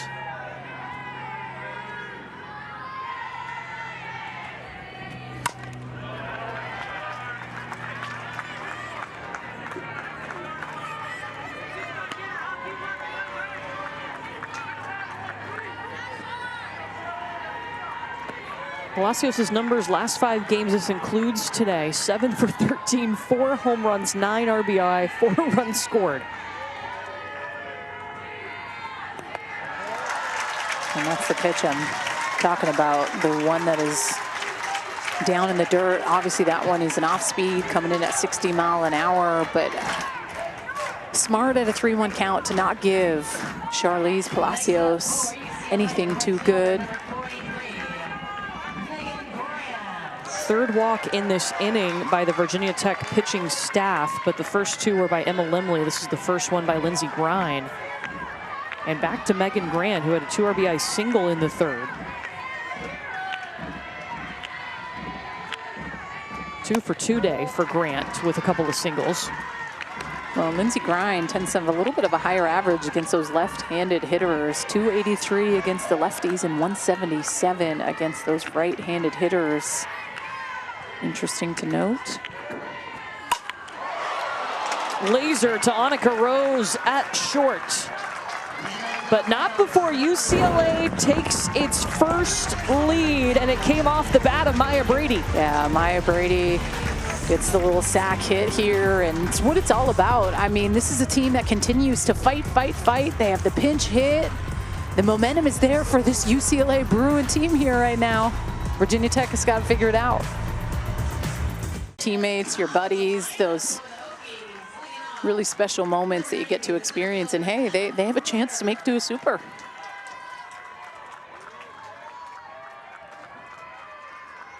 Why this time of year so great. Mayhem, it's a real thing. Get on board. Emma Ritter. First pitch bouncing off the wall. Uh-oh. Tagged out at second. Thought she had time, and that slipped away quickly. Well, one thing we've heard Kelly Inouye-Perez say time and time again is the outies that they have. Janelle Mionio and Jadlyn Alchin played that so well off the warning track. Emma Ritter tracked it, but that slight little bobble, I'm not sure why she was sent. She was out by a mile, Courtney. We've seen that happen a lot. We saw it happen a ton yesterday. It was an absolute laser to the wall, but that wall's got a lot of bounce back, and they're short fences. Yeah, so just like that, one pitch, and Emma Ritter retired after some great defense by UCLA. Caitlin Terry had a 7-pitch inning in the 4th.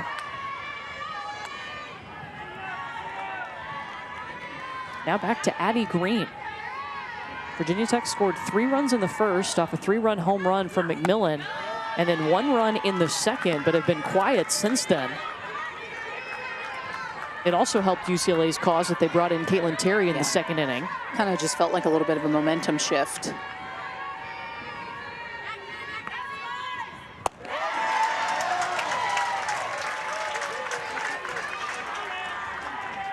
And that changeup is a big pitch for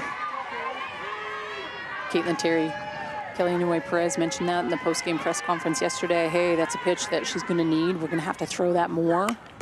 And coach is calling pitches now, so at times she'll have that conversation and know that may not be Caitlin Terry's best pitch, but man, you can't get away with velo all day. You have to be able to change speeds against offenses like this, and we've seen her throw it a little bit here. It's looked good. Addie Green lifting it towards right. Bounced it off a tree.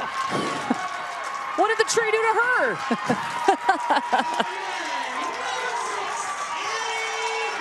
14th home run of the season for Addie Green on a Virginia Tech team that is second in the nation in home runs, and their second long ball today. Game tied. Addie Green has been on a roll. Yesterday was 3 for 4, has a hit already today. It's a pitch right in her wheelhouse. The lefty just turns on it. Like I said, short fences here. 190 to the foul poles, 220 dead center. And another thing, too, that stood out in the post-game press conference, you heard Kelly Inouye-Perez say it. She said Caitlin Terry was able to own pitches yesterday that she threw to Grand Canyon that got hit hard in the moment. And she says, I take pride in that piece, knowing, hey, I'll wear the pitches that I call, but when you miss the spot, you got to own it. Jadalyn Alchin makes that grab in foul territory to retire Cameron Fagan. Right fielder number 2, Corey McMillan.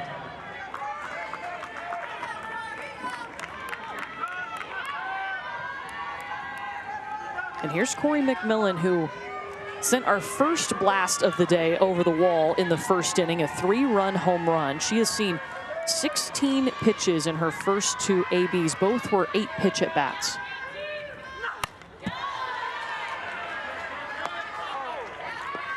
And just kind of even going back to the Emma Ritter, right? Like, just an absolute tank. That would have been the lead here, but now we got a tie ball game. Like, those are the little things, especially in the postseason, sometimes that can add up and are so big. But nothing bigger at times than the bat of Corey McMillan. Hitting her 21st home run of the season earlier today. That 3-run blast in the first inning was so big for Virginia Tech, and that statement that I felt like they were able to make. Top of 1. Yeah, just adding to that single season home run record that she has set.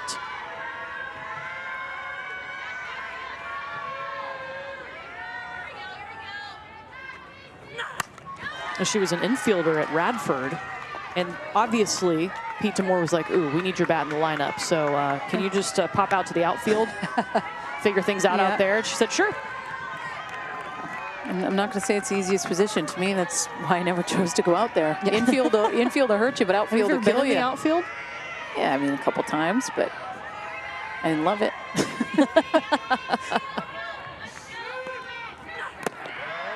I think something, too, after that Addie Green home run, you could see the excitement from the dugout for Virginia Tech. It's almost like they're like, oh, okay, we can take that breath. Like UCLA has been absolutely pouring it on. We can still score. And you almost felt like they were just really on their heels. So that ignited this different just passion in that team in that moment. That was cool to see.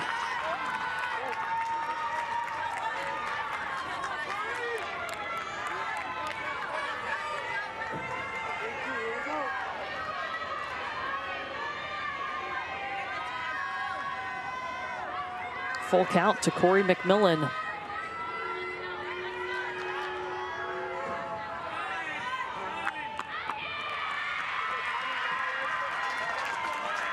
And she ran out of time.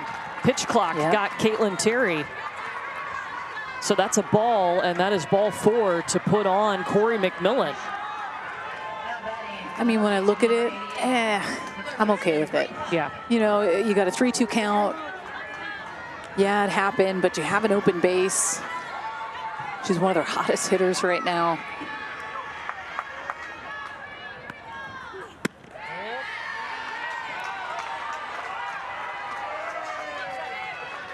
Now comes Bree Peck looking for her first hit today. She was 1 for 3 last night against San Diego State. Well, and I just saw Kellyanne Perez come out and look at Charlize Palacios to go out there and call time, give Caitlin Terry a second, especially after the umpire initiated that ball for the pitch clock running out, then throwing another ball. It's just, hey, remember, we got 2 down. Your defense has your back, and that's one thing to me that always stands out about Charlize Palacios. She always delivers the message so great where you're able to receive it and hear it, and at times you forget that Caitlin Terry is a freshman. She doesn't play like one, and it's been said multiple times behind the plate with Charlize, like, she does not act like one. That is not how we see her. But I think sometimes with the pressure of the moments, right? Like, yeah, she just gave up a solo shot, and she had a lace double to the wall. Let's go out and give her a second and take a deep breath, let her know we're in her back pocket. Yeah, just her second NCAA tournament game of her career. Yeah, and she threw fabulous yesterday. Shutout. Bree Peck. Off the wall by Janelle Maonio. Like it was nothing. But the Hokies were able to tie this thing up thanks to a solo home run from Addie Green. Yeah, Addie Green, this was clutch. This is what Virginia Tech needed. They needed a little bit of momentum, and they got it. We got a tie ball game. Drafted. Maya Brady and Charlize Palacios have the opportunity to play in AU if they would like. Right now, they're just focused on playing in this regional in the NCAA tournament. Jordan Woolery will lead off the 5th inning here for UCLA. The Bruins took the lead in the 4th inning, but a solo home run for Virginia Tech tied it back up in the 5th. Hokies had a 4-0 lead at one point in this game.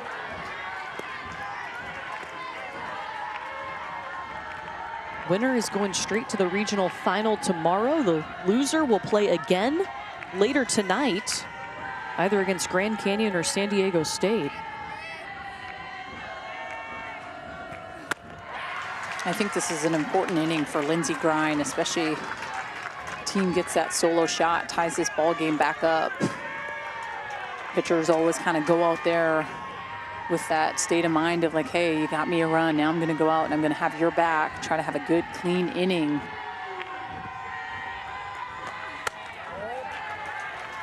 Oh, and a good save by Kylie Aldridge. Obviously nobody on, but still, she was quick to get out there.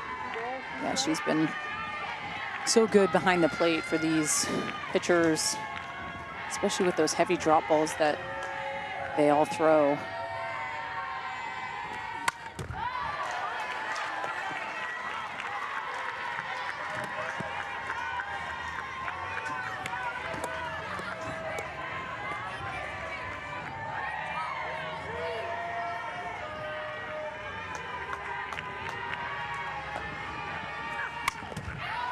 I love it. You see Cameron Fagan at second base just constantly in Lindsey Grine's ear. Be tough. You got this. I just, that's the type of teammate you need, especially when you are only a sophomore. Lindsey Grine's young, and to hear that constant chatter is big, and it just gives you a little bit of momentum in those moments, feeling your teammates behind you. They got you. They believe in you. When she gets her second strikeout. Well, our first elimination game will be 35 minutes after this game concludes. Grand Canyon getting off the bus, facing San Diego State. One of these teams will play 2 games today. The other one's going home. You can see that game on ESPN+. You know, kind of sad that 32 teams are going home today. Yeah. Yeah. See that math? Just did it real quick. Yeah, look at you. What was your major? Sociology. With a minor in being a baller. communications.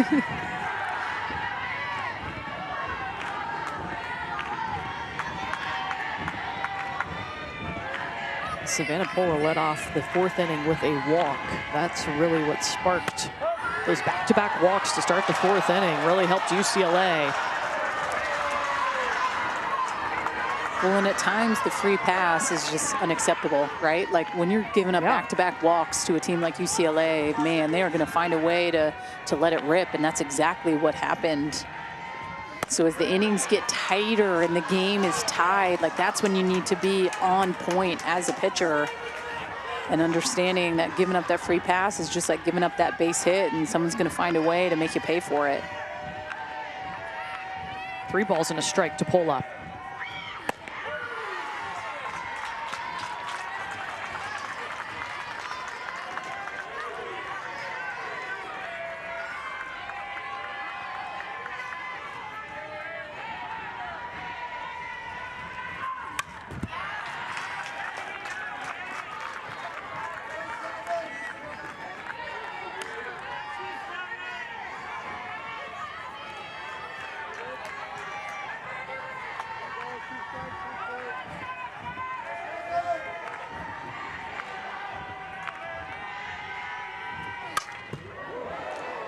That was close. Oh, yeah, Seneca Curro on the on-deck circle had to duck out of the way. Another thing, too, I can appreciate about Lindsey Grind, just her pre-pitch routine. She's getting the ball back. She's doing the same thing every single time, pacing the same amount of steps, all the things. And I think at times that is so important when you get later on in games and the pressure starts to mound and you feel it, because this is a big game. This is one that's been circled in this regional since it came out, and to not allow that get to you, it's like, hey, the one thing I can control is my pre-pitch routine. Going on the 9th pitch here.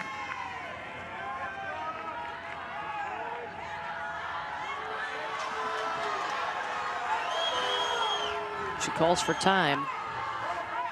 And Kelly Inouye Perez out of the dugout wants to talk to Brian Crochet behind the plate. Well, and she's going to say, hey, well, you just called it on our pitcher and Caitlin Terry and walked McMillan, and then it's a similar situation here for Lindsey Grind, and no one's calling it. And I can understand her frustration with it. We don't have a pitch clock here. The umpires are the ones tracking it.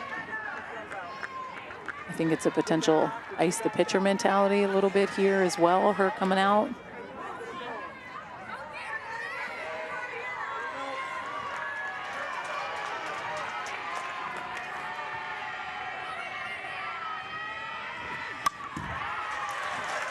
And you have to love being in these types of environments as a pitcher, knowing that everyone's against you. And that's really what it is. I mean, this is home field advantage at its finest, close to a sold-out crowd. I mean, 10 pitches, battling. There's just a lot going on. You have to love these adrenaline-filled moments. So good. Fagan calling everybody off. And that's winning right there. 10 pitches. That's huge.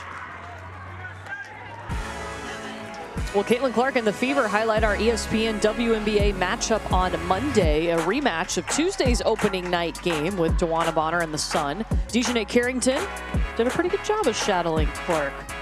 She was just 5 for 15 from the field, so we'll see how that round 2 goes. Coverage begins at 7 Eastern on Monday.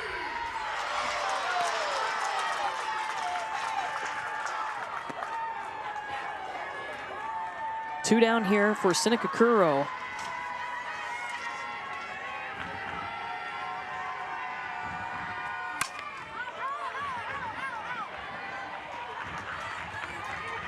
This Bruin crowd is giving Brian Crochet a tough time behind the plate, that umpire. But the one thing that I always say about an umpire, when I don't notice that they're there, that to me means they're doing a good job. And his zone has been consistent from the jump. It has not changed.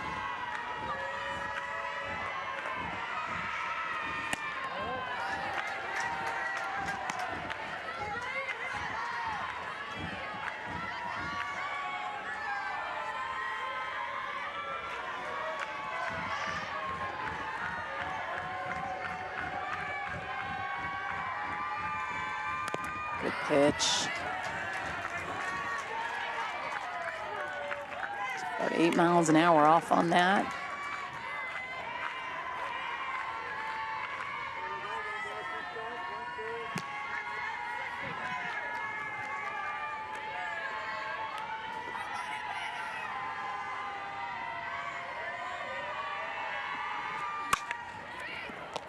slow roller to Bree Peck at third. And we still have a tie ball game after 5 innings.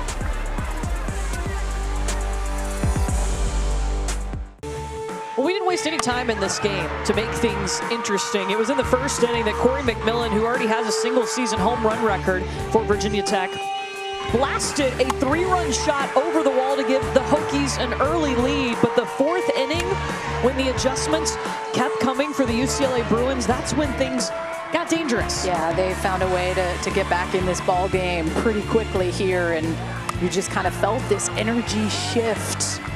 And then it was the fifth, Addie Green with the solo shot, close to being a 2-run shot, but Emma Ritter with the base running mistake. But they tied this ball game up here at 5, and opportunity here for Virginia Tech in the top of the 6th. And we'll see a pinch hitter lead off, Tegan Thrunk.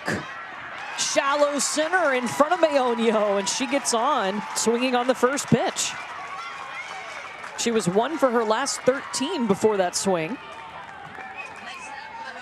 And sometimes that's how the game works. A little bit of a jam job. First pitch swinging, and Mayonio is back a little bit and kind of finds Bermuda Triangle there. Winner of this game moving on to the regional final. The loser will have to play later tonight, approximately 10 Eastern, against the winner of San Diego State and Grand Canyon. That's our next game. That game will be an elimination game, and you can see it about 35 minutes after this game concludes on ESPN+.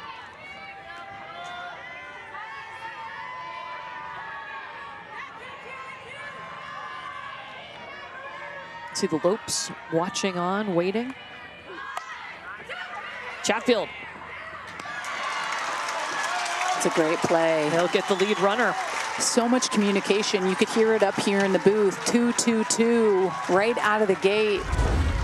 Malalulu does such a good job. She's in, of course, but listening to her teammates, trusting the throws on the money. Couldn't be better.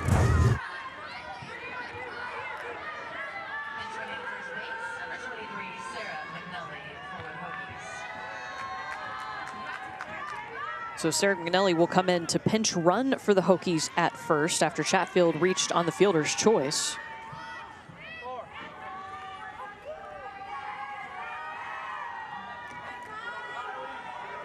Go ahead run at first for Kylie Aldridge.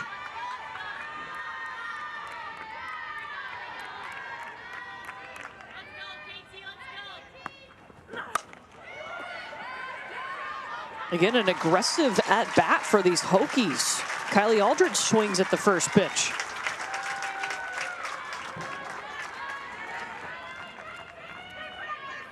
Well, the Women's College World Series returns to Oklahoma City. The action begins Thursday, May 30th at 12 p.m. Eastern, live on ESPN. For more information on the 2024 Women's College World Series, go to ncaa.com, the official online home for all 90 NCAA championships.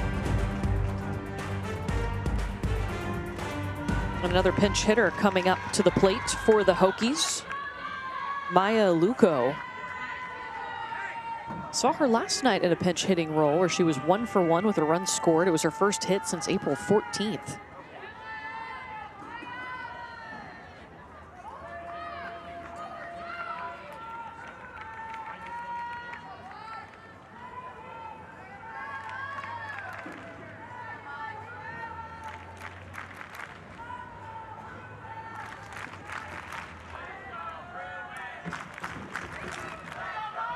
Umpire discussing something with Kirk Walker.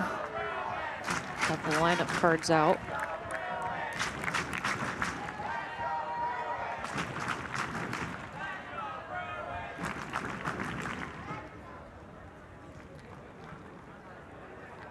It's all getting on the same page. It always makes me nervous because I'm sure that then mine's not right. If they're on the field and theirs is not right. You're pretty good at what you do. I think yours is right. I'm going to be confident about it. All right, here's Maya Luco.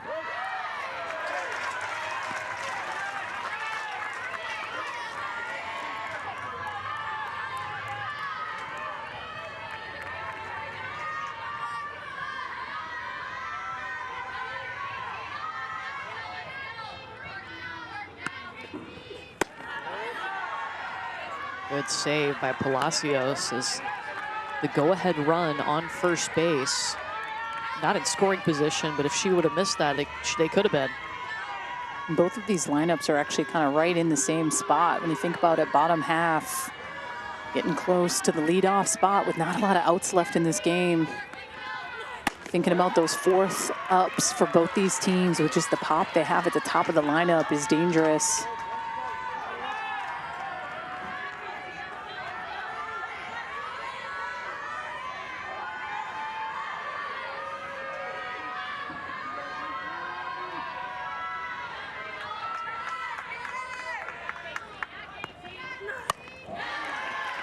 Good hack. Makes it 2-2.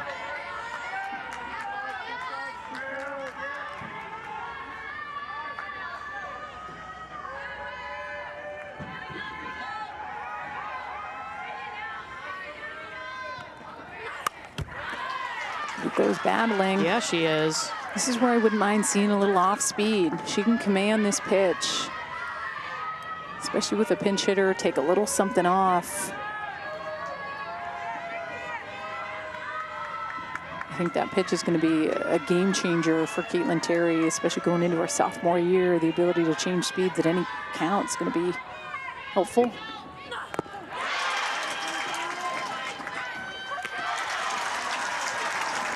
Third strikeout for Caitlin Terry. And the go-ahead run is stranded. Well, Caitlin Terry going with the drop ball. This has been a money pitch added in the offseason. Could not have thrown it at a better time.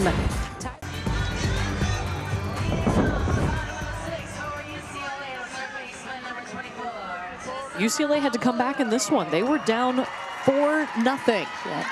Able to tie the game and take the lead, but then a solo home run by Addie Green in the 5th inning. Knotted things back up at 5. We knew we'd have some close games too, because just looking at the numbers, this regional had the toughest adjusted RPI, right above Gainesville and Columbia. Aldridge tried, couldn't lay out for it.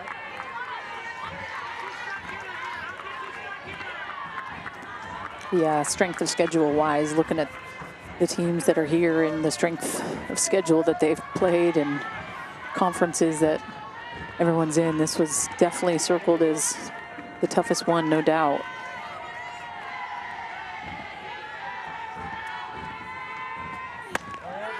Good spot by Lindsey Grine. Ooh, not gonna get it though. He's been accurate on that outer half. Brian Crochet behind the plate, consistent. Will out Ulu towards Addie Green, 1 away.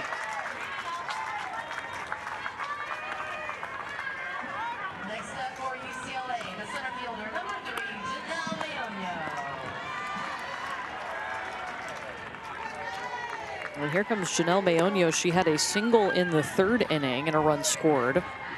Her birthday was yesterday. Got a big 9-0 5-inning run rule win. And a lot of happy birthdays. Yeah, they sang to her in her first at bat.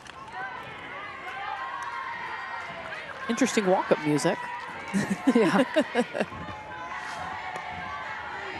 They being the crowd, of course.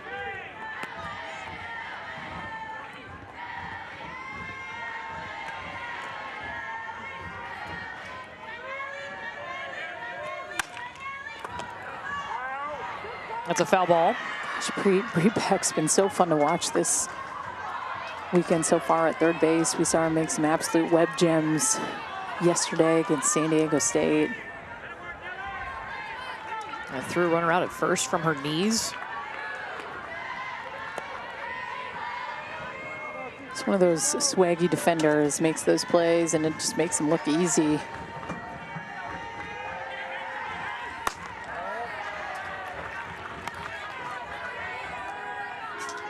Janelle Mayonio makes some plays look easy out in the center, She too. does. Remember she snagged that ball off the wall a couple of innings ago? That could have been yesterday. I feel like this game has gone on forever. It's been so intense because it's been so close. Slow roller back to grind.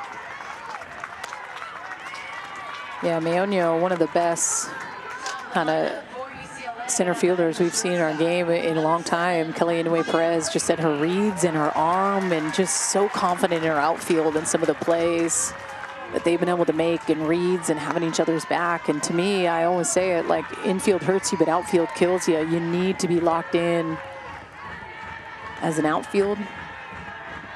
Especially when Maya Brady's at the plate. I like the breakdown of how this part of the lineup has gone, though. If I'm Virginia Tech, I want to break up Maya Brady and Charlize Palacios if I can. I don't want them to bat in the same inning. So with Malauulu and Meonio and those 2 quick outs. Ooh, hard hit ball, hopping its way to center for Maya Brady and her second hit of the day. And I'm still okay with this, with how consistent Brady has been. I mean, she's 5 for 7, has 2 doubles, 3 ribbies in this tournament so far. I'm okay if she keeps it in the yard. It's right back up the middle. And now it's just straight attack mentality. If you're Lindsey Grind going up against Jadelyn Alchin,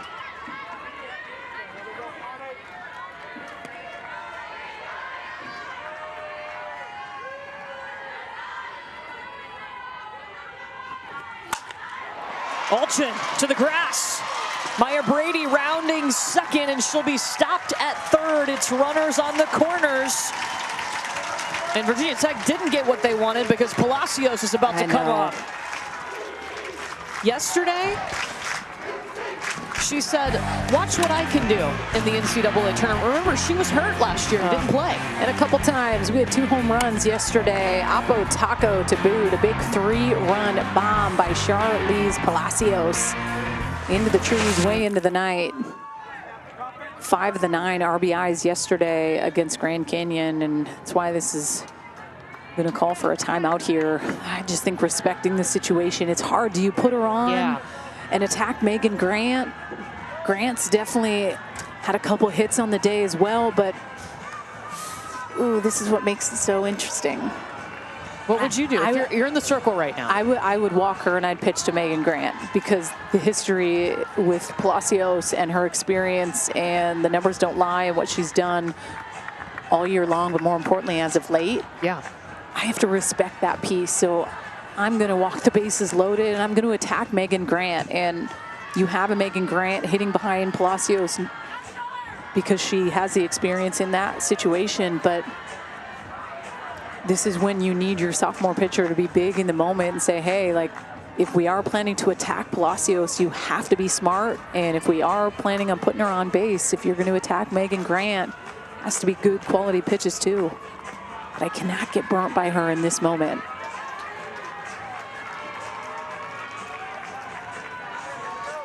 And I mean, too, even though you see the 2 outs on the board, we saw last week, UCLA, what was it, 5 runs they scored with 2 outs? Yes. Against Arizona? Whew. I'm taking my deep breath. Here we go, Palacios versus Lindsey Grind.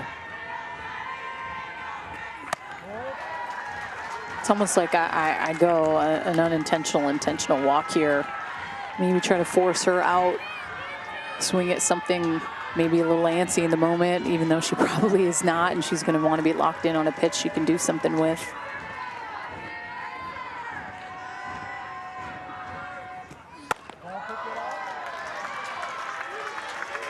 Especially when you're down 2-0, Courtney. Oof.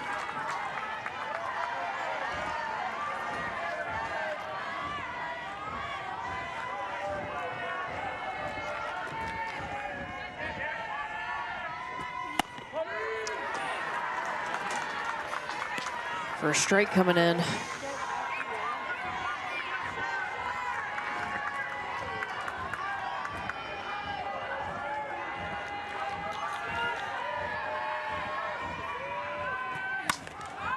Pop up. Big. That is big. Yes, Courtney. it is. Wow. Michelle Chatfield is able to go over there and get that in foul territory. That could have been a lot worse for Virginia Tech. Instead, we still got a tie ball game heading to the 7th. Mayhem, like entering the 7th inning with a tie ball game. Yeah.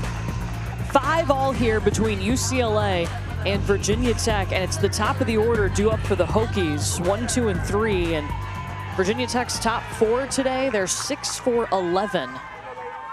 Winner will go to the regional final tomorrow. The loser plays an elimination game later tonight. But Emma Ritter has been very aggressive when she has stepped into the box, a lot of times swinging at the very first pitch and making contact a couple of times. 2 singles off of that. Well, if I'm Virginia Tech right now, the momentum from being able to get Charlize Palacios out with all that on the line, that last inning is huge. And not to mention, you get to roll with the top of the order. So to me, it's always about, hey, the momentum piece, fueling your team's fire, and that one swing could have broke that game completely open. And I still stand by saying I would have walked her if that was me. Yeah, they got out of it, and that was great. So for Virginia Tech, use that piece to fuel your offense right now.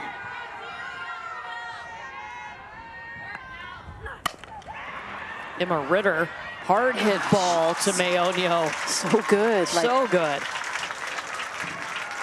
You can't hit it any harder. On an absolute rope to the deepest part of the field, 220 to dead center, but 190 down the line.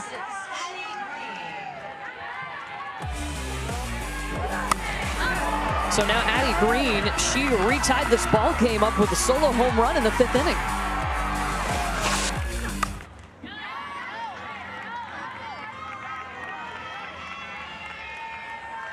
That was her 14th home run of the season. A home run, a single, and a couple of RBIs today for her.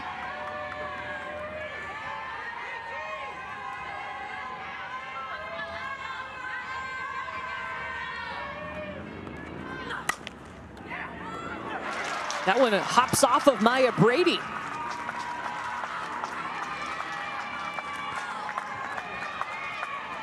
You don't see that often, but it was hit hard. It's going to be a hit for Addie Green, her 3rd hit of the day. Well, that had some really good giddy up off it, and it kind of looked like it skipped a little bit on Maya Brady there. It's a good piece. Jumped up.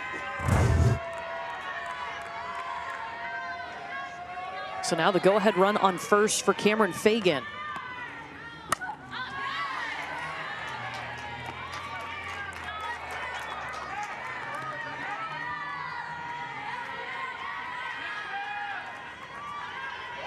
Fagan singled in the 1st inning, but hasn't gotten a hit off of Caitlin Terry since she entered in the 2nd.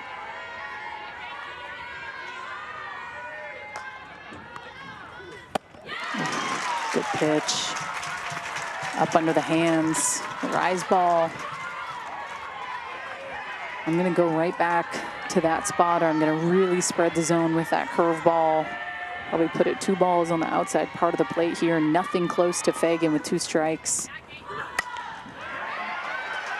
Wow, but that one she's able to drop in left. And it's back-to-back hits now for the Hokies. The go-ahead run at 2nd, little insurance run at 1st.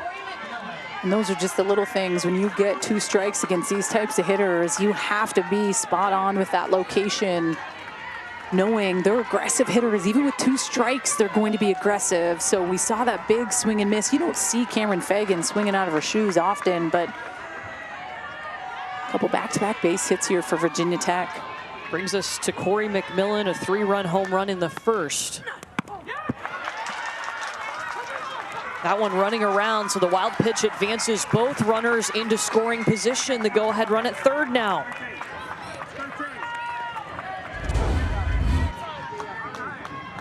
And this one just gets away from Caitlin Terry, hard down, skips on Palacios, does everything she can, try to keep that in front, but that was a rocket down in the dirt. Opportunity here for Virginia Tech, and when you think about the time right now is key for Virginia Tech, knowing UCLA still is the bottom of the 7th. Kelly Inouye Perez is going to call the infield in. Because again, the batter right now is Corey McMillan, who now has 2 in scoring position. 21 home runs on the season after this 3-run shot. Yeah, that was clutch for this Virginia Tech team. first inning. Probably felt good too. I mean, did not have a home run yesterday against San Diego State, which seemed a little uncharacteristic. It only happened 5 times this year. 5th time this season that Virginia Tech has not homered in a game. Yeah. Which is an incredible stat on its own right. But just a fear factor in this lineup, like 100 home runs they had last year, 115 this year. Like, those are pretty gaudy numbers. I know they're not Miami, Ohio numbers, but they're second in the nation. They're second in the nation. And to me, it's all about the fear factor in a lineup as a pitcher. So when I'm going against that type of pop and power, man, you can't miss often because they make you pay and there's not much of a break. A ball and no strikes to Corey McMillan with 2 in scoring position and 1 out.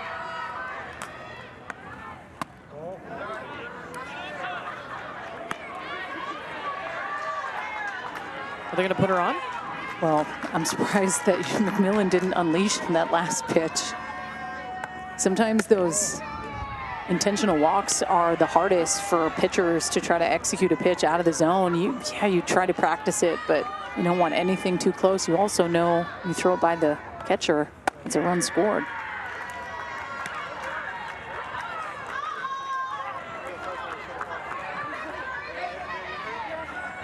Double play situation here, so I like passing the bat and knowing that the free pass is the best option with someone like McMillan with what she's been able to do. So now you put Pretty Peck in a situation, but you got to utilize the D. You want to use your defense to your advantage. That's something we've seen Kellyanne Away Perez go out and talk to her team about. Do you have Caitlin Terry's back? Now she has a chance to roll a ground ball and try to get 2. Pretty Peck fouls off the first pitch.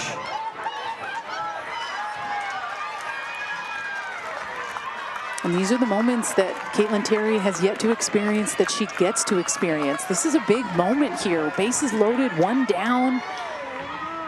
This is what the postseason is all about. Going through these, what's going on in your head? What are we saying to ourselves so much?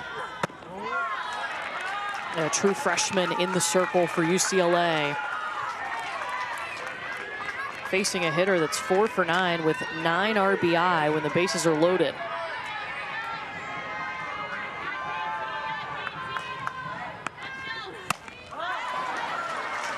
Maya Brady underneath it. Everybody holds, 2 down. Big pitch, so clutch.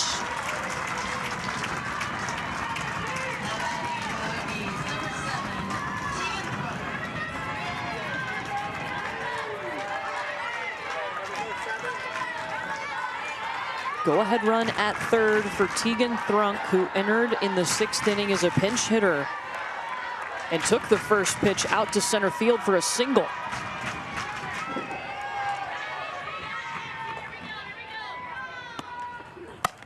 Thrunk going on the first pitch again, drops it in. Virginia Tech has taken the lead back. And they call obstruction at the plate, so count the run. 2 runs score, as they say Palacios was blocking the plate. She's arguing the throw brought her into the base path.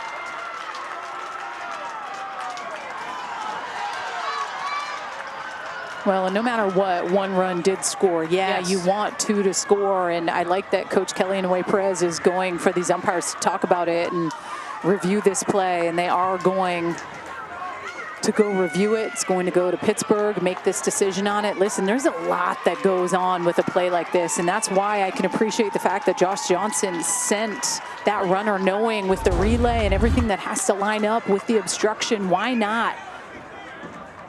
But at the end of the day, the catcher just cannot be in the way whatsoever, and the ball did kind of take her up the line, and oh, this one's tough, Courtney. I don't love this rule. I don't. They've made it this year where they talk about that linear edge part of the plate, and if you were blocking that whatsoever, but the way that Palacios had to go get that ball, the ball did take her that way. So you see Brian Crochet behind the plate had his arm up, calling obstruction, but they say if the ball is taking you in that direction, if you're going and getting the ball, then technically it's not obstruction because you're following the ball. You need to get it. You can't say, hey, let the ball go. And oh, this is going to be interesting. No matter what, the first run will count. The first run counts, yes. Virginia Tech will have the lead. It's just, is it a 1-run lead or a 2-run lead? And the call on the field was obstruction, letting the second run come around and score.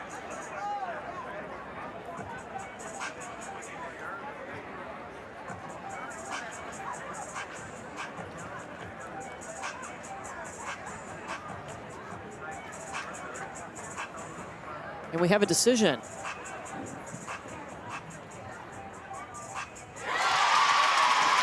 So we're being told they overturned this call because the runner was clearly out of the base path. Yeah. And if the catcher's standing in your way, go and run her over. Then that's purely obstruction. But the way that she was kind of trying to go around the catcher looked like she was getting outside that baseline, and that is what they end up going with, but not before Virginia Tech is able to score a run. The Bruins have an opportunity here to win it in the bottom of the 7th. Your path, you're trying to get to that base, that would have been called from the umpire, but because she went too far out, it's only a 1-run ball game. So UCLA needs 2 runs to walk this thing off, and they will start with Megan Grant, who is 2 hits today and 2 RBI. Winner goes to the regional final. The loser will play in an elimination game later tonight, approximately 10 Eastern, against either Grand Canyon or San Diego State.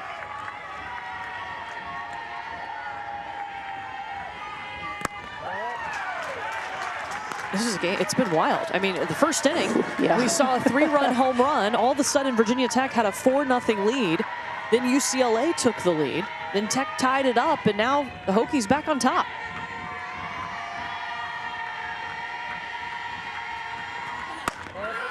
Good spot. Man, maybe one that I've seen him call earlier and not giving her that one on the outer half. Still sticking to her routine. Lindsey Grind not changing it up. Demeanor staying the same.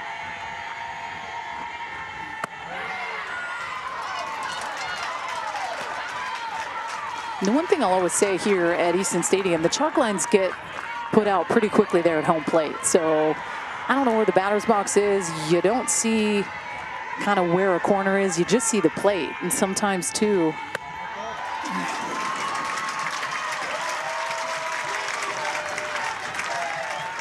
I'll tell you, it's never good walking the lead off. Well, that just put the tying run on, and now the winning run is Jordan Woolery at the plate.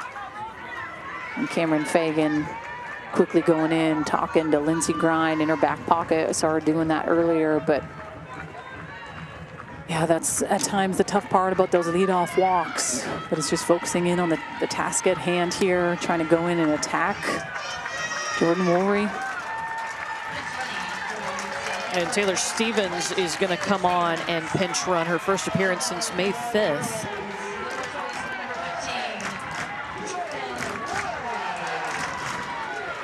Again, Stevens now the tying run at first. The winning run is Jordan Woolery at the plate.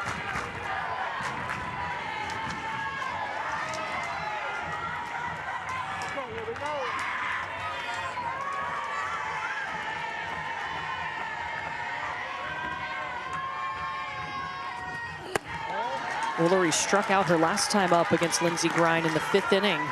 Well, we're seeing a lot of balls here thrown by Lindsey Grind. This is at times when you feel the pressure cooker a little bit, the moment.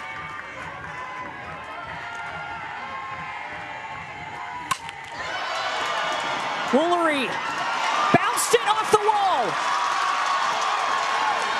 Around comes Stevens. She gets the go-ahead to come home. Tie game.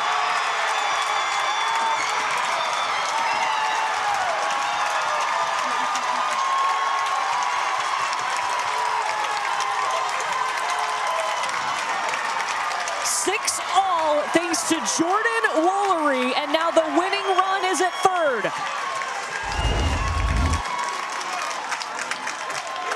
Quite a turn of events here, Courtney Lyle.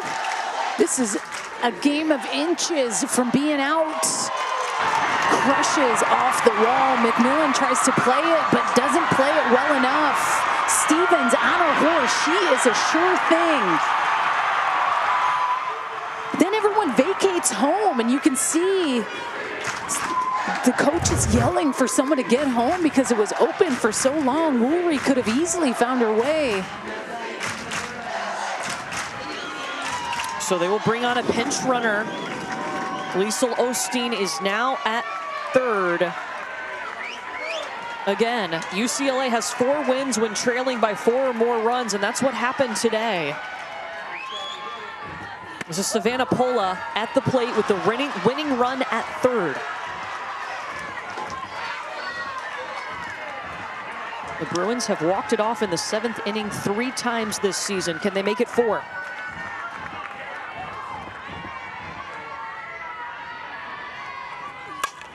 Pola can! You better believe it! The Bruin magic is real! Right on to the regional final!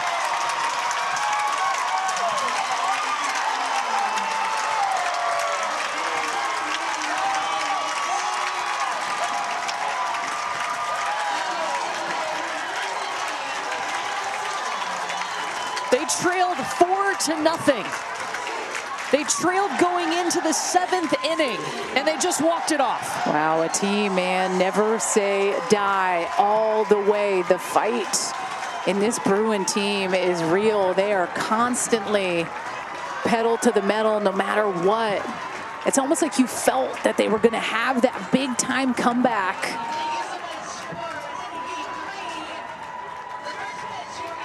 Gosh, wow. I have goosebumps. Speechless here.